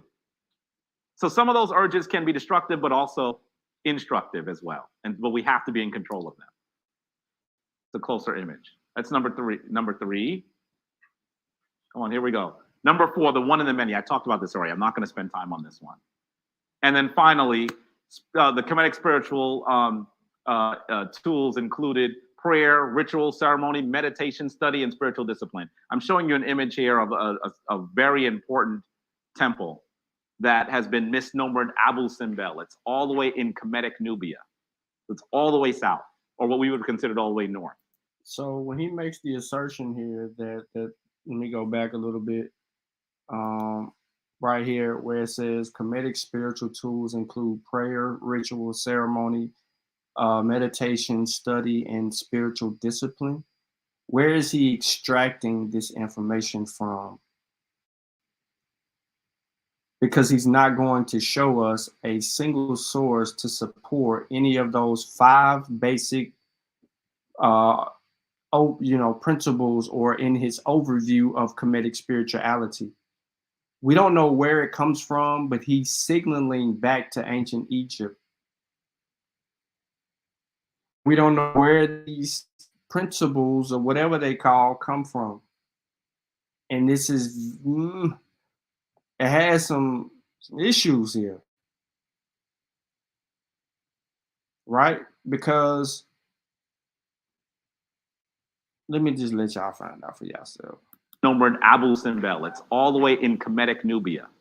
It's all the way south, or what we would have considered all the way north. And here you'll see the ruler that you probably know of as Ramses the Great, actually in meditative form. And if you look at them, it's clear that he's in meditative form, particularly when you're up close to them, because you can notice that his eyes are not actually a gaze, that he's looking out at the sun. He's in meditation. And so certainly these things were important in ancient Kemet as well. By the way, this is one of the most magnificent sights that you'll ever see. Look at the people. See how small we are here? Once you see this, almost anything else you see is just okay. It'll take your breath away. It really will. So, and if you want to go see it, come with us. We'll take you. Okay, let's get into some of the meat of this lecture now that you've been inoculated. Now, I told you that there were a multiplicity of names that were used by the ancient Kemetic people to describe the divine force. Now, I could go through all those names, but we'd be here until next year, and it would not be helpful. So what I'm going to do is focus on possibly the most important sacred myth, the most important trinity, so that you will understand that this trinity is emblematic of Kemetic spiritual thinking, and also was heavily utilized by the early Christian church. Heavily utilized. Uncomfortably heavily utilized. Folks, when you hear the story, you'll begin to recognize that some of these stories come directly from Kemet, almost verbatim. There are whole sections of the Bible that can be found on temple walls. Entire sections of the Bible. Here we go. This is the story of Heru, who you may know as Horus. Hopefully you're gonna use the name Heru. Asar, his father. You probably know him better as Osiris, but we're going to say Asar. And Ast. You can also say Osset. Those are both translations, same Kemetic glyphs, just rendered differently, but one is not necessarily better than the other. But you probably know her better as Isis, but hopefully you won't continue to use that name too much either. You'll need to know them to do additional research, but hopefully you won't use them in your personal sense in conversation as well.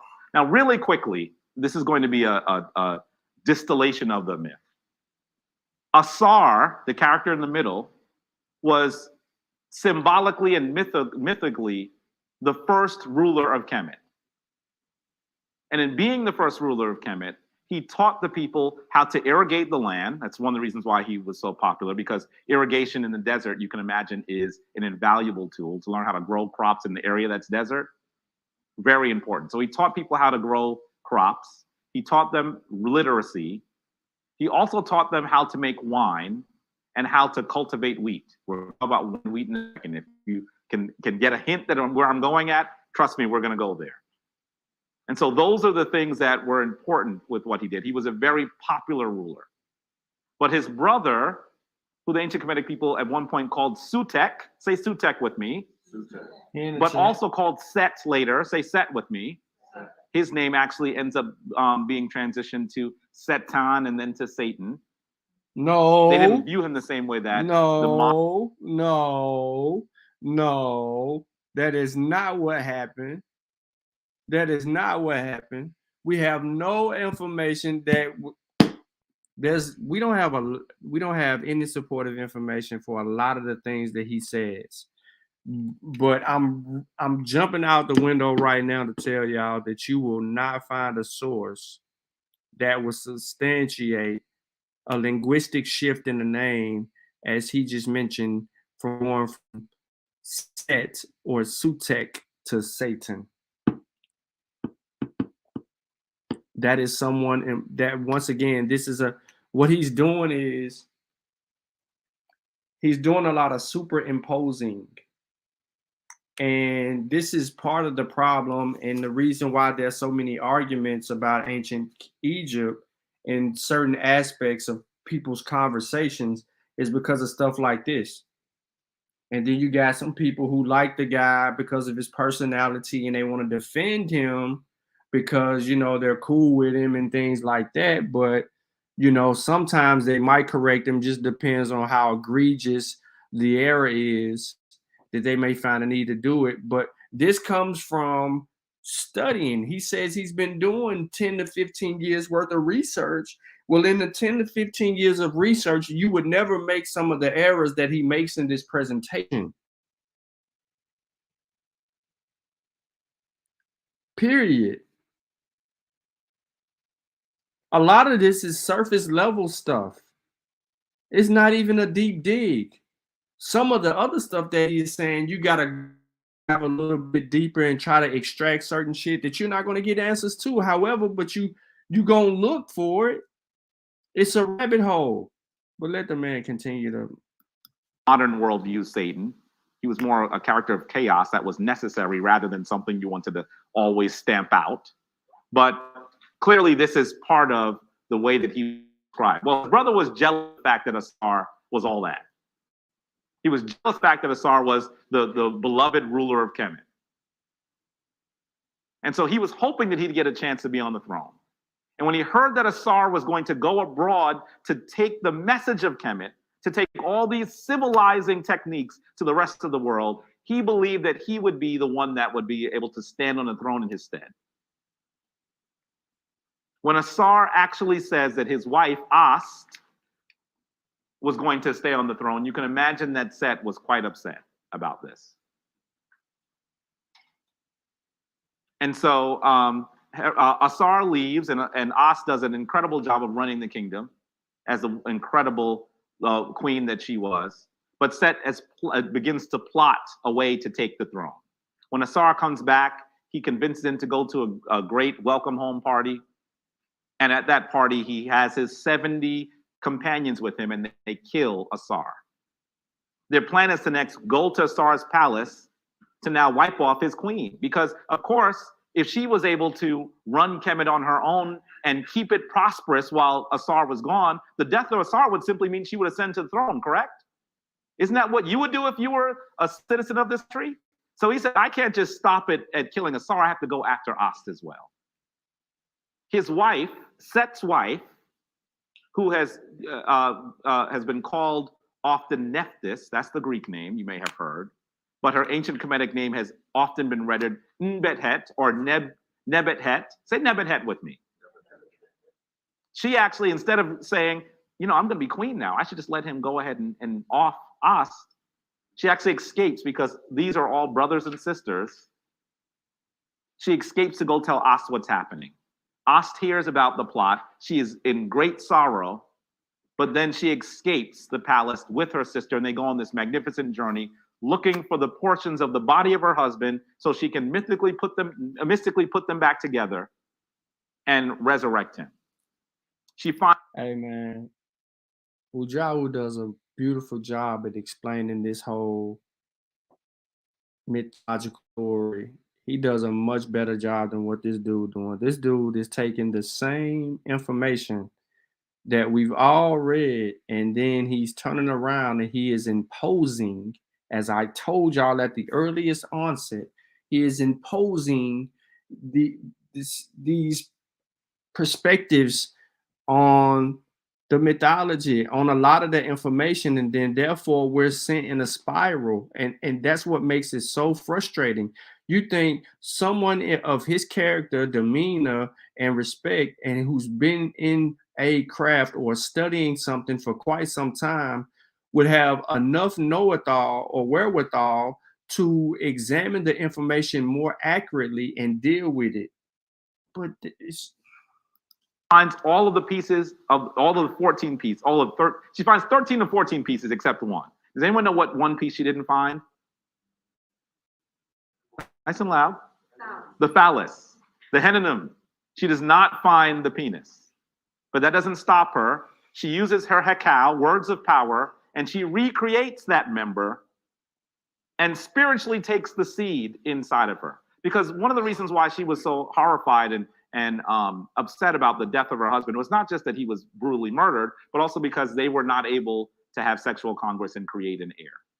And so now mystically, spiritually, she is able to do that.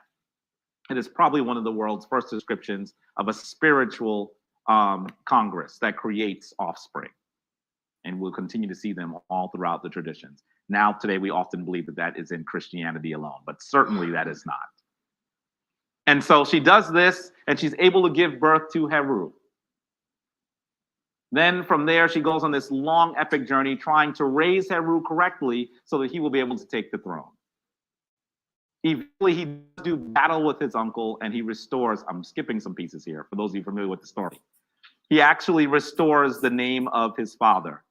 And then with the restoration of his father, Asar is able to then become the Lord, the ruler of heaven, while Heru is the ruler of the physical plane. And so that's essentially the key touchstones of this story that virtually, I'll tell you honestly, we're talking about probably over 1 billion people were intimately aware of over the course of 3,000 years. And so now that I've acquainted you with these characters, let's talk about how their stories personally, and even in the myth that you just heard, were abstracted and taken into other traditions. So let's look first at Heru. Heru was considered the son of God. In fact, that was one of his epithets, one of the names, titles they used for him. He was the son of God and the archetype for divinity in all of us. When you look at documentaries on the History Channel, Discovery Channel, whatever channel is playing a documentary, it's almost a documentary on ancient Kemet at any hour of any day. They will always say to you that the divine force was restricted to the ruler, and they are absolutely wrong. And you can refute that so easily, but they continue to argue it. In actuality, the ancient Kemetic people believed that the king was the symbol of the divine force on the physical plane, but that all of us were divine. And then ask him for the source. And so Heru was the symbol of our ability to be divine. It's no source. He was born of a virgin, and believe it or not, I told this to folks yesterday, and I did quite a bit of research to figure this out. I saw a little piece in a book somewhere, and I said, it blew my mind. It was one of those things I ran down the stairs to tell Anika in the middle of the night. So I did additional research because I only told her the beginning of the story. And because she's the person she is, she said, that's great, but. So then it meant that I had to do more research, right? So not only was he born of a virgin, but for thousands of years, the ancient Kemetic people would take an image of him in a crib with his mother, and they would put it outside of their great temples on the day that commemorated his birth. Now, folks, one of the reasons why I did this lecture and tour series is because we're in the Christmas season. And you know that you will see these manger scenes everywhere. Certainly this is the origin of them. Who knew that the ancient Kemetic people had these scenes outside their temples? Most practitioners of Kemetic spirituality don't know that, because you have to go into later to hear what people are saying they did. I have not found an ancient Kemetic text that actually describes them doing it. But there are many texts of people who said, this is curious. Why do you have a little model of a baby in a crib with a lady, and what is that? What is, and they had to explain. And so their descriptions have come down to us. And so you will hear in the Chronicle Pascal from the 6th century, the person that writes this says, the Egyptians have consecrated up to this day the childbirth of a virgin. Yes, they also focused on her childbirth. It was a holy object. And the nativity of her son, who was exposed in crib to the adoration of the people. Now, you might say, well, that's the 6th century. Clearly, the period where Christianity actually comes into being is earlier than that. But then I would simply say to you that that the first manger scenes came from St. Francis of Assisi when he created. No, Sutek. I ain't seen that in the text. I haven't seen anything in there that would refer to Heru as the Son of God. I haven't seen that at all. As a matter of fact,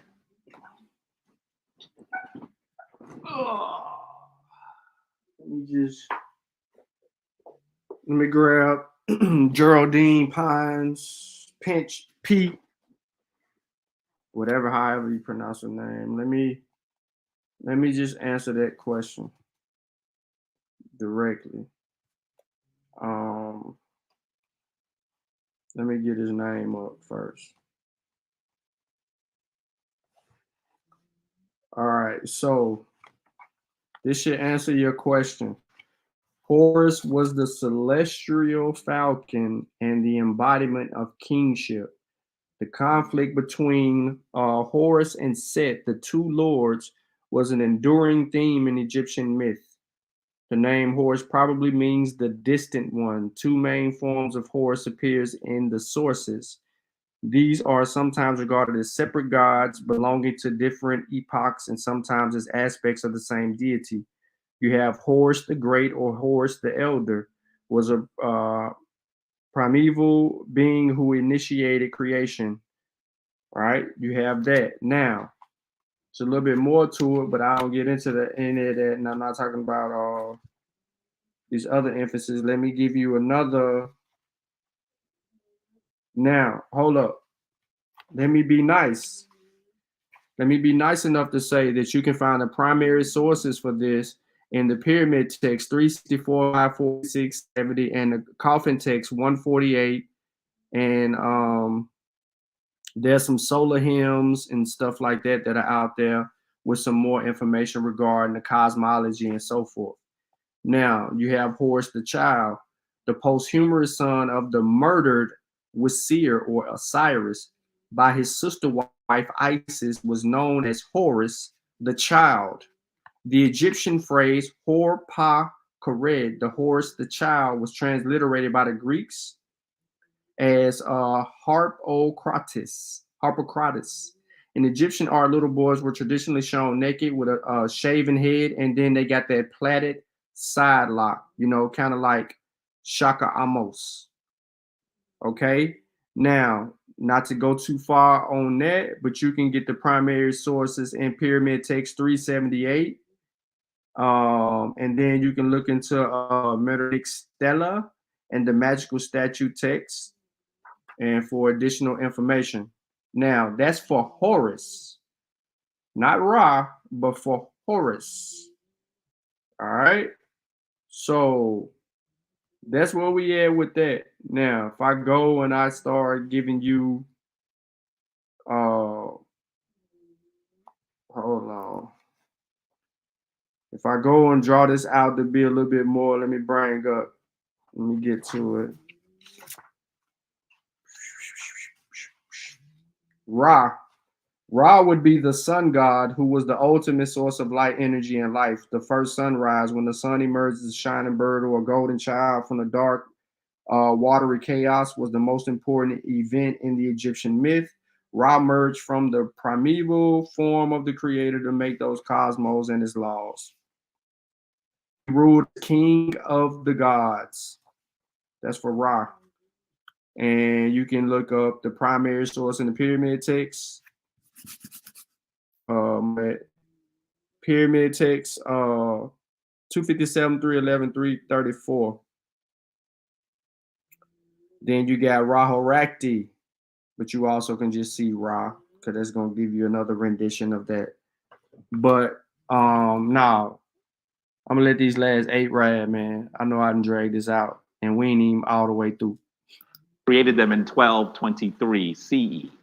So we're still talking about something that occurred at least 600 years before the Christian church began doing it. Okay. In addition to that, what day was he born on? December 25th.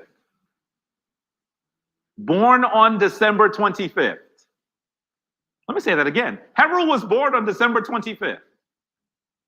How many times have you heard that story? It's not often told. But this is the reason why they focus on the birth of Heru on December 25th. This comes from a book called The Religious Controversy, The Story of Religious Controversy, on page 169. He says, every year the temples of Horus presented to worshipers the midwinter, or about the December 25th, a scenic model of the birth of Horus. The Roman writer Macrobius adds that the young god was a symbol of the rebirth of the sun at that date. The whole world by the year 1 AD was familiar with the Egyptian statues and pictures of Isis with the divine babe Horus. He give you a source on this slide, not like them other ones, but he give it. Joseph McCabe, The Story of Religious Controversy, page 169. Joseph McCabe, The Story of Religious Controversy, page 169. And pictures of Isis with the divine babe Horus in her arms. The whole world was familiar with it. It was very, very popular. Now, why did they say December 25th? Does anyone know what happens in this period of time every year? You should be more acquainted with it this year, because there's some people that believe that this occurrence will actually end the world. What do the Mayans believe? Ending of a time or a season. And that ending of the time or season would do what?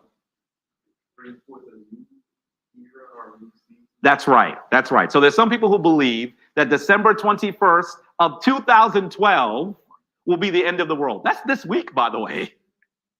That's this week. It's Friday. It's Friday. It's Friday.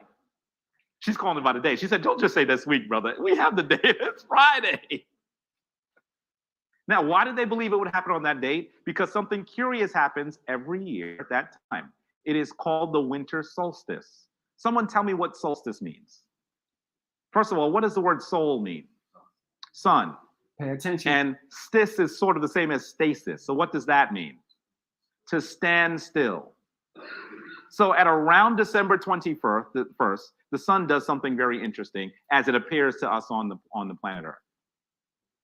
All of the days, and you know this because there was a point during the summer. Now, I'm not including daylight savings time, but there was a point in the summer where it would get dark at around 9 o'clock at night. You had the whole night to do whatever you wanted. And all of a sudden, now it's getting dark at like 4 o'clock in the afternoon. So clearly you can tell that there's a period where we have less daylight. And so the shortest day of the year is usually on December 21st. And at that time, not only does the sun not shine for as long as all the other days in the year, but in its movement across the sky, it seems to stay in the same place for how many days? 3 days. They would say that this was the death of the sun. And on the 4th day, what would happen? The days get longer, and the sun seems to change its direction and start to move again. And so that sun is now reborn. Yes, the sun, I don't know if you can see this here. You see the sun is here, right? We travel around the sun, correct? The sun is in the middle, And the most important days of marking the way that the sun appears to us are the winter solstice, the summer solstice, the vernal equinox, and the autumnal equinox. And so these 4 points are the points that are the ones that we really focus on the interesting behavior of the sun. These 4 points actually make what symbol? A cross. So what does the sun do?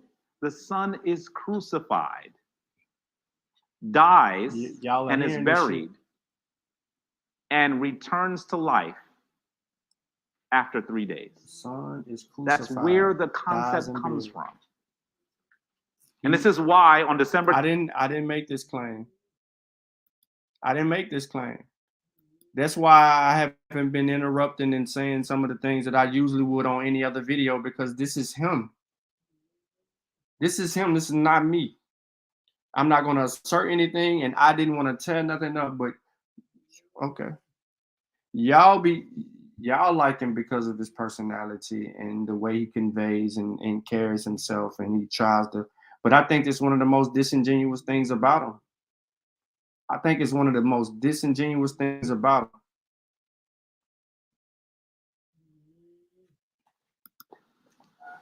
him. Dies and is buried and returns to life. Say it again, Jabari. The sun is crucified, dies and is buried, and returns to life after 3 days. That's where the concept comes from. And this is why on December 21st, the Kemetic people celebrated, well, really commemorated. It wasn't a... There's no source. There's no source for this. A big celebration. The death of Asar. And then on December 25th, they focus on the birth of Heru. Because Asar is considered the old sun. And then upon his death, Heru now is the new sun. That's where the concept comes from. No, say it again. Say it again. The concept comes from. What concept? And then upon his death, Heru now, if they focus on the birth of Heru. Celebrated, well, really commemorated. It wasn't a big celebration. The death of Asar. And then on December 25th, they focus on the birth of Heru. Because Asar is considered the old sun. And then upon his death, Heru now is the new sun. That's where the concept comes from.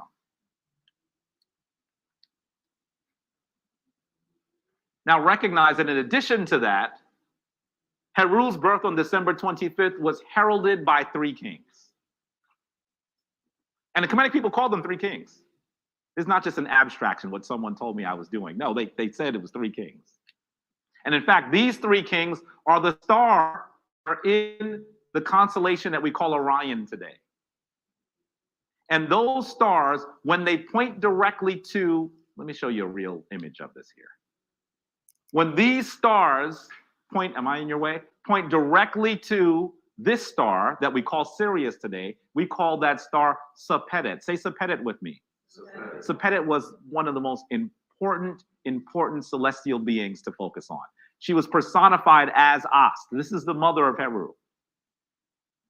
And on the day that Septet begins to rise and is pointed to by the 3 kings, she rises first and the 3 kings seem to come into alignment. That was usually December, that was on and after December 25th. And so the 3 kings follow the birth of Heru. This is all in celestial allegory. By the way, you may all, someone else said this to me when I made this argument once. They said, well, this is a drawing. Show me where you see it in ancient Kemet. So I actually went this year and took the picture myself. Do you see these 3 loops? And this is, can you see this figure standing backwards and holding the sun? We used to call this character Sahu. Say Sahu. Sahu is a former star. But he represents the coming of the birth of Heru and also looking at these stars will also tell you about when the flood will come. So there's several things that are occurring here in celestial imagery. And that celestial imagery is then turned into mythic imagery. And that mythic imagery, I'm sure this happened in Kemet as well as it does today. The average people just know the myth. They don't actually know the deeper meaning underneath the myth. And so that's a challenge. I'm sure if I had this conversation. So that's part 3 of disc 1. Hear my dog snoring.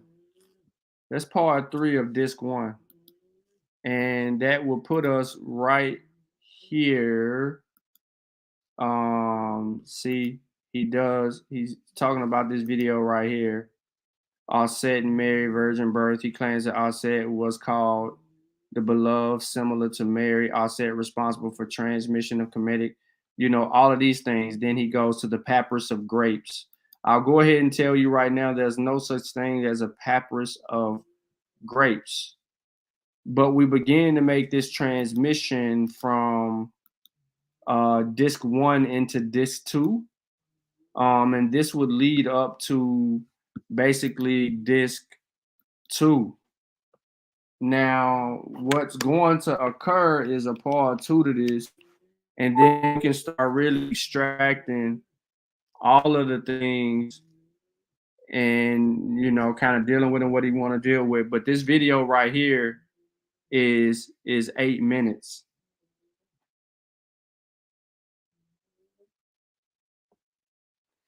And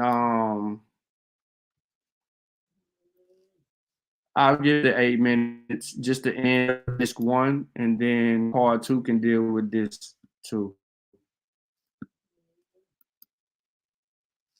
Conversation with a Roman Catholic pastor. He might not agree with me, but he would be familiar with the argument. As I do that, sometimes I'm stunned at the information that they've received in their studies. Stunned. I had a conversation with one of the pastors of the church that I used to belong to. And, my mother has been obviously telling me that if I don't say Jesus, I'm not going to heaven. She's been saying that for years. And I was just saying, Mom, there's no J in the Hebrew language, so his name couldn't be Jesus. So what are you saying exactly? So we'd have this long debate. And so when her pastor confronted me and said, if you don't say Jesus, it's over, I said, well, there's no J in the Hebrew language.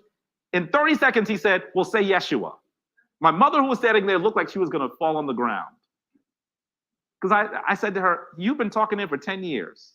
He's been telling you to say Jesus. In 30 seconds, he relinquished the name.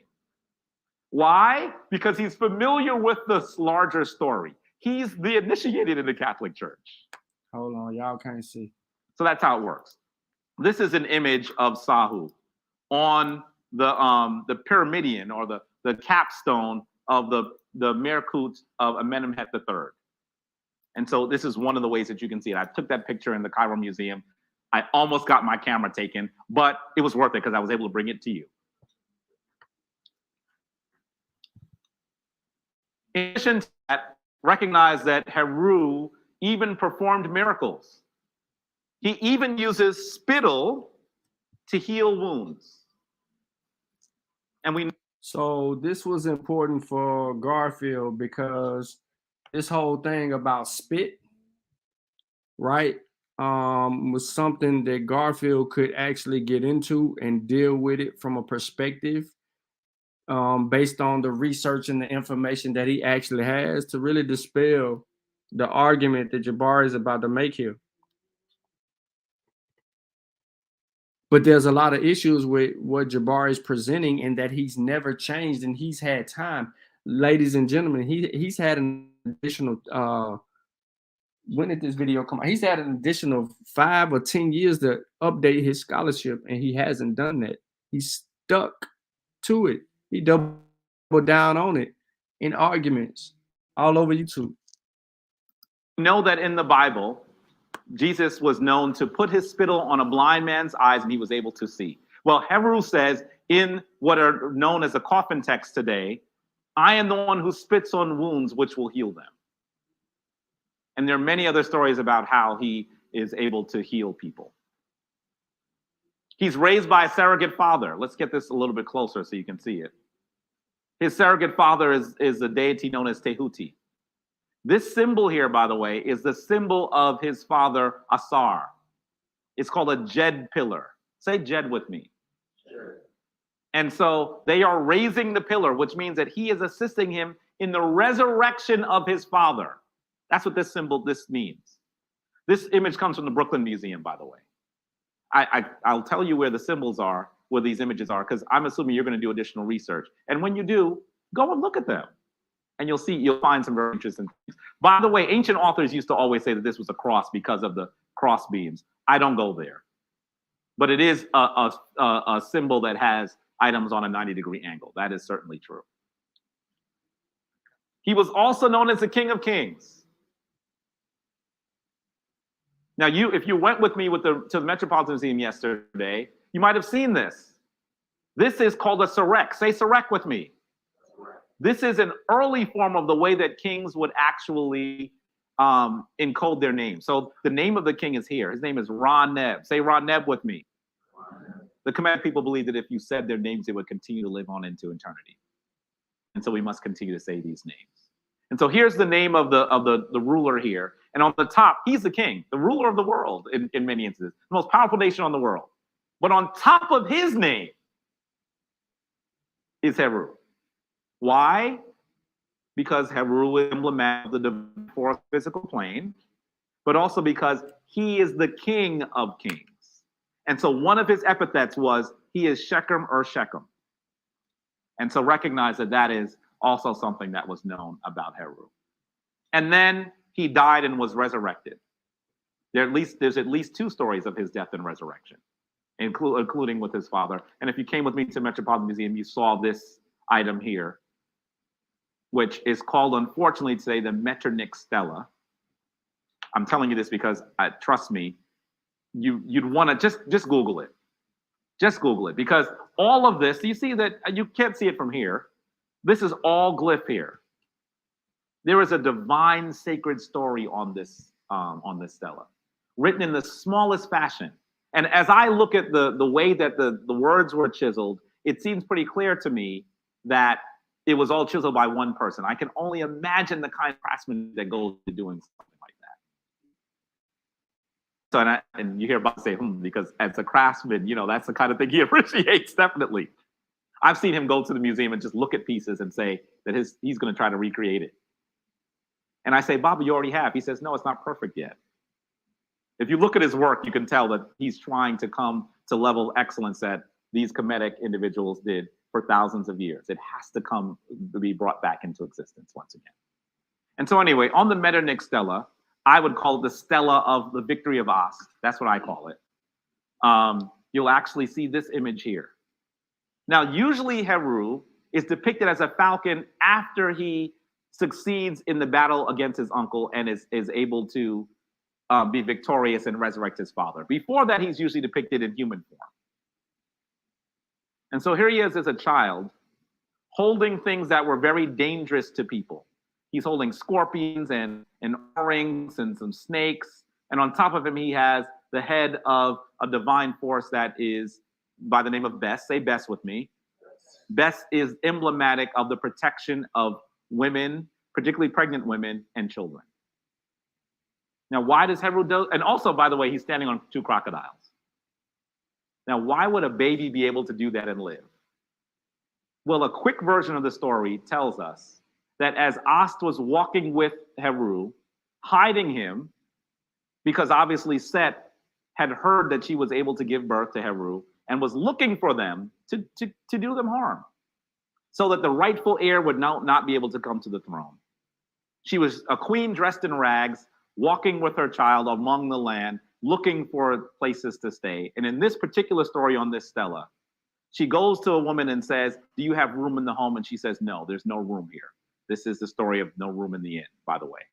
And so from there, what happens is Ast is enraged, but Set has a character following her, a scorpion by the name of Mafdef. We even know his name. He was traveling with 7 scorpions, and he was so powerful because all the scorpions gave all of their poison to one scorpion.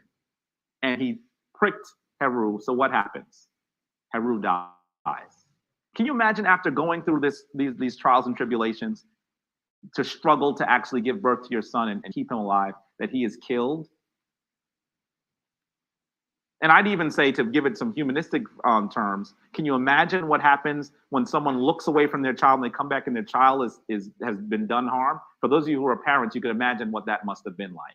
And this is part of the mythos that is told in this story. But essentially, Os cries to the heavens long enough so that his surrogate, Heru's surrogate father, Tehuti, comes down and gives her the words, the hekal, say hekal with me, words of power that allow her to speak to Heru, and he once again draws breath.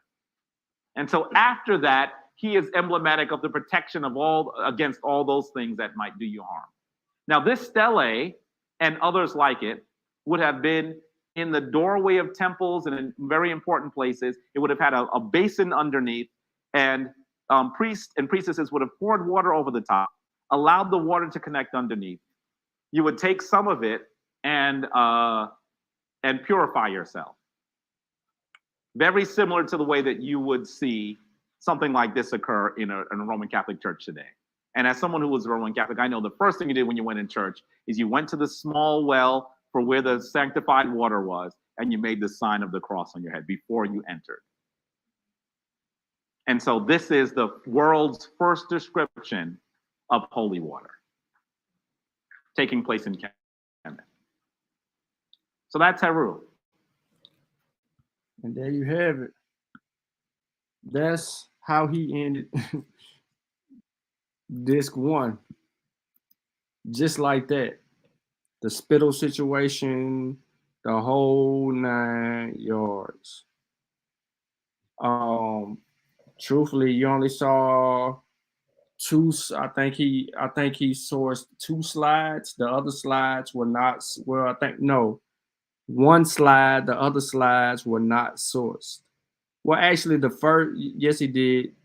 Disc 1, the first thing is 2 slides that had additional information that you can go and research. The other slides did not.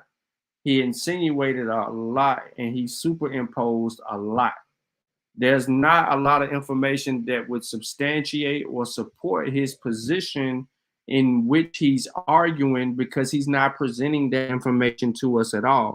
And he is supposed to be someone who's went to college, graduated college, supposedly got some type of PhD. I don't know if he got a PhD or whatever, but supposed to be real good with methodology. And here he is, and this is a sloppy presentation in disc 1. It gets no better in disc 2. And not to mean all the erroneous claims that he made.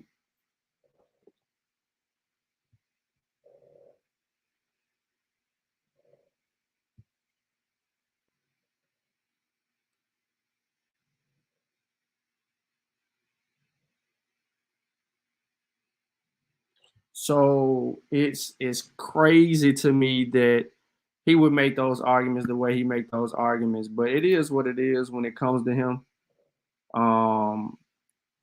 He mixes and matches and does a lot of other things. I could be really, really, really hard on him, especially for someone who does tours to museums, tours to ancient Kemet, to botch opportunities like that to educate people properly is asinine, and it's what I expect from New York. Baba Heru is in the audience listening to this bullshit, and he agrees with all of it. They all on the same page. They teaching the same shit. And really, they just really could learn a lot from Wujawu and Asar. Hell, Sanjeti should be doing a much better job in trying to imply and educate him in certain aspects so that those things will work out.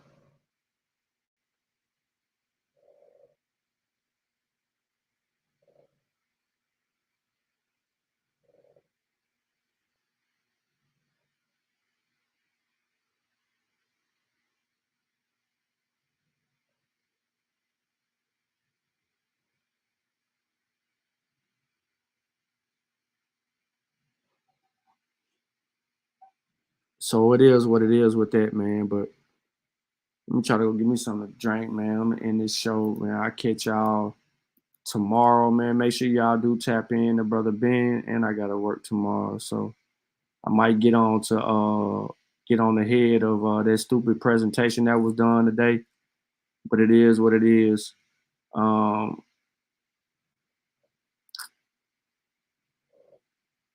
me see. I ain't even gonna do no video at the end of this one. I'm gonna leave it just like that. All right, y'all. Y'all take care. Have a good one.